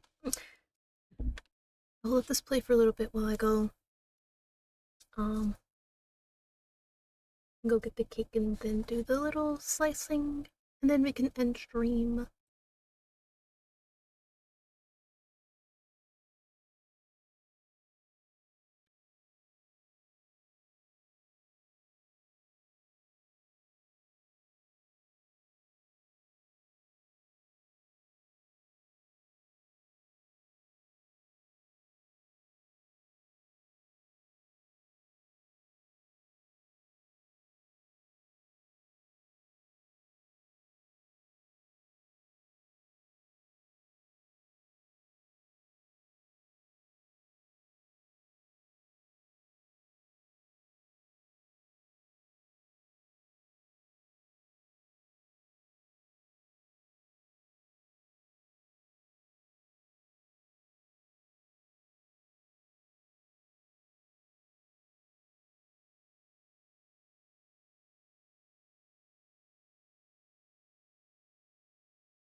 Okay, I'm back.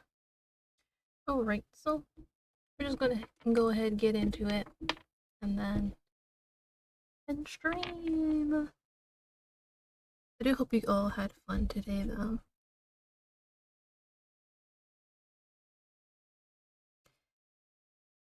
Alright, this big again. I forgot what slide I put it on. God damn it. Well, I guess I'll figure it out.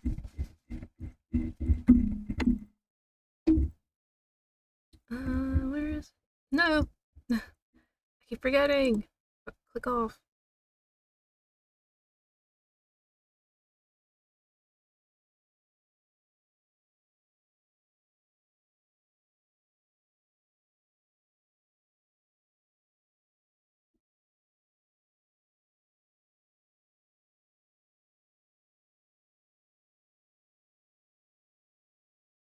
Okay, what's going on? Oh, because it's hidden, I see. Yeah, yep, that makes sense.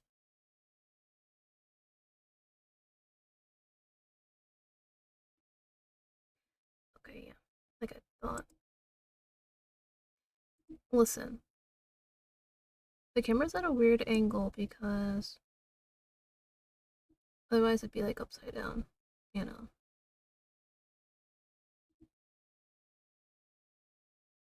Let me just move this closer actually.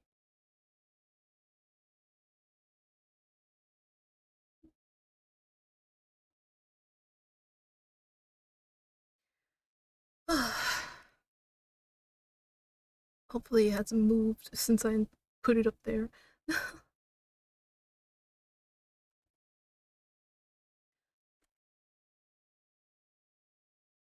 Great, let me just be sure with this. Oh, which way was it? This way?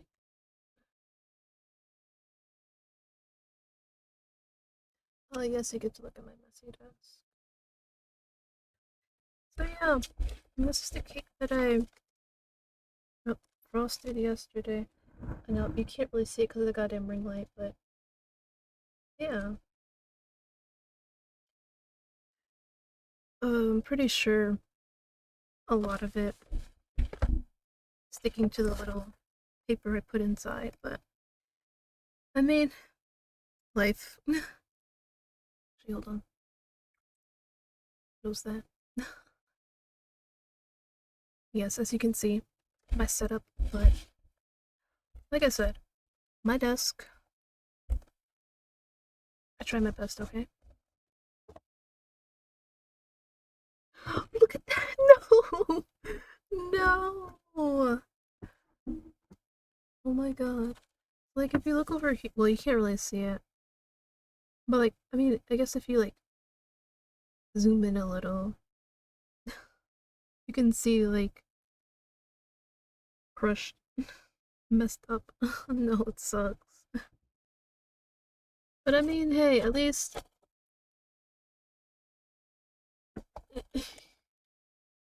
Other sides are okay. Yes, I think they are. No, I think whatever was on this side is dead and gone too.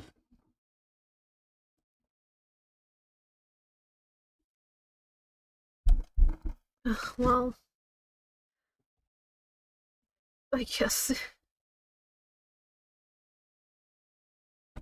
I'll open it for a little bit and then.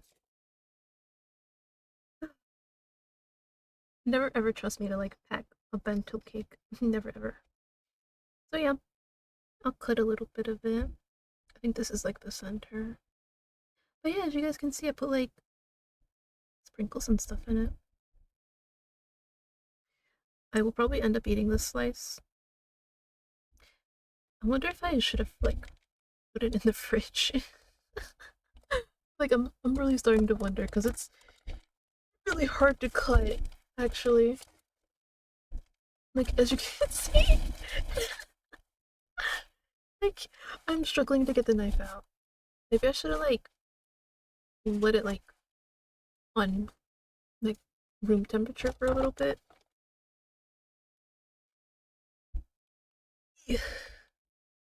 Yeah, this is like the tiniest. But at least you guys get to see what it looks like on the inside. Nothing special. It's just cake and frosting.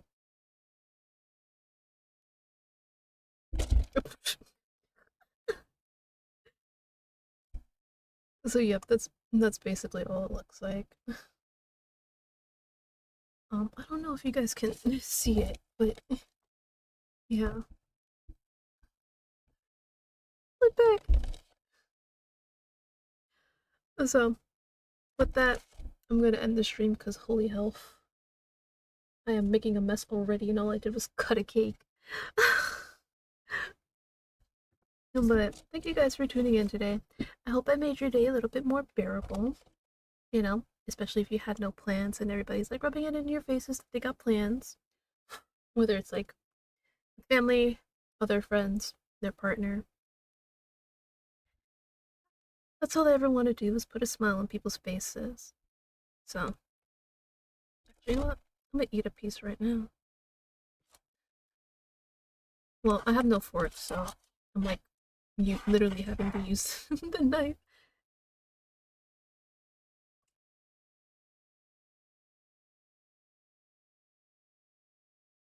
I probably did better with a bit more frosting. Like, don't get me wrong. Um, the cake is actually, I think it's like really buttery. I think that's what it is. Yeah, maybe that's what's throwing me off a little bit. But yeah, as I was saying, thank you guys for coming to this stream. I will be streaming tomorrow, I believe. I don't remember what I'm streaming because when do I ever remember what I'm streaming? But again, I hope you guys enjoyed today. Hopefully, I made your day a little better. I always aim to, make everybody's day better, no matter what I'm doing. And yeah, I'll see you guys tomorrow if I'm not like dead tired or something from playing games late into the night.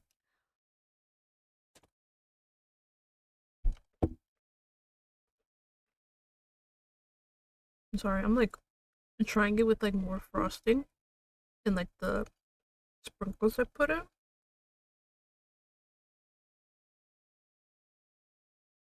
It does taste a little better, like I said, with more frosting.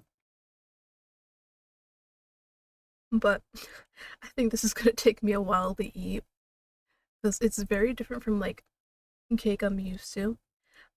Not that like, because I think the main thing with it is like it's not very sugary, which is good, which is good. But it's really hard to describe the taste. Like I said, it does taste a bit buttery, but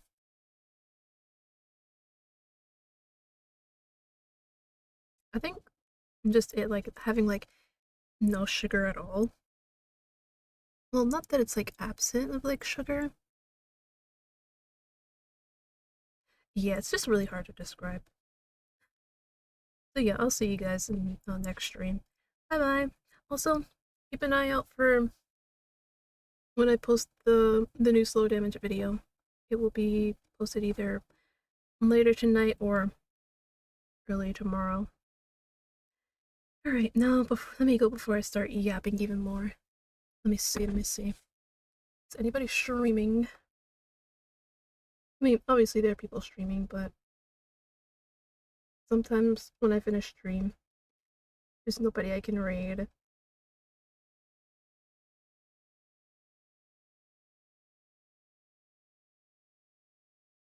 Yeah, as I thought.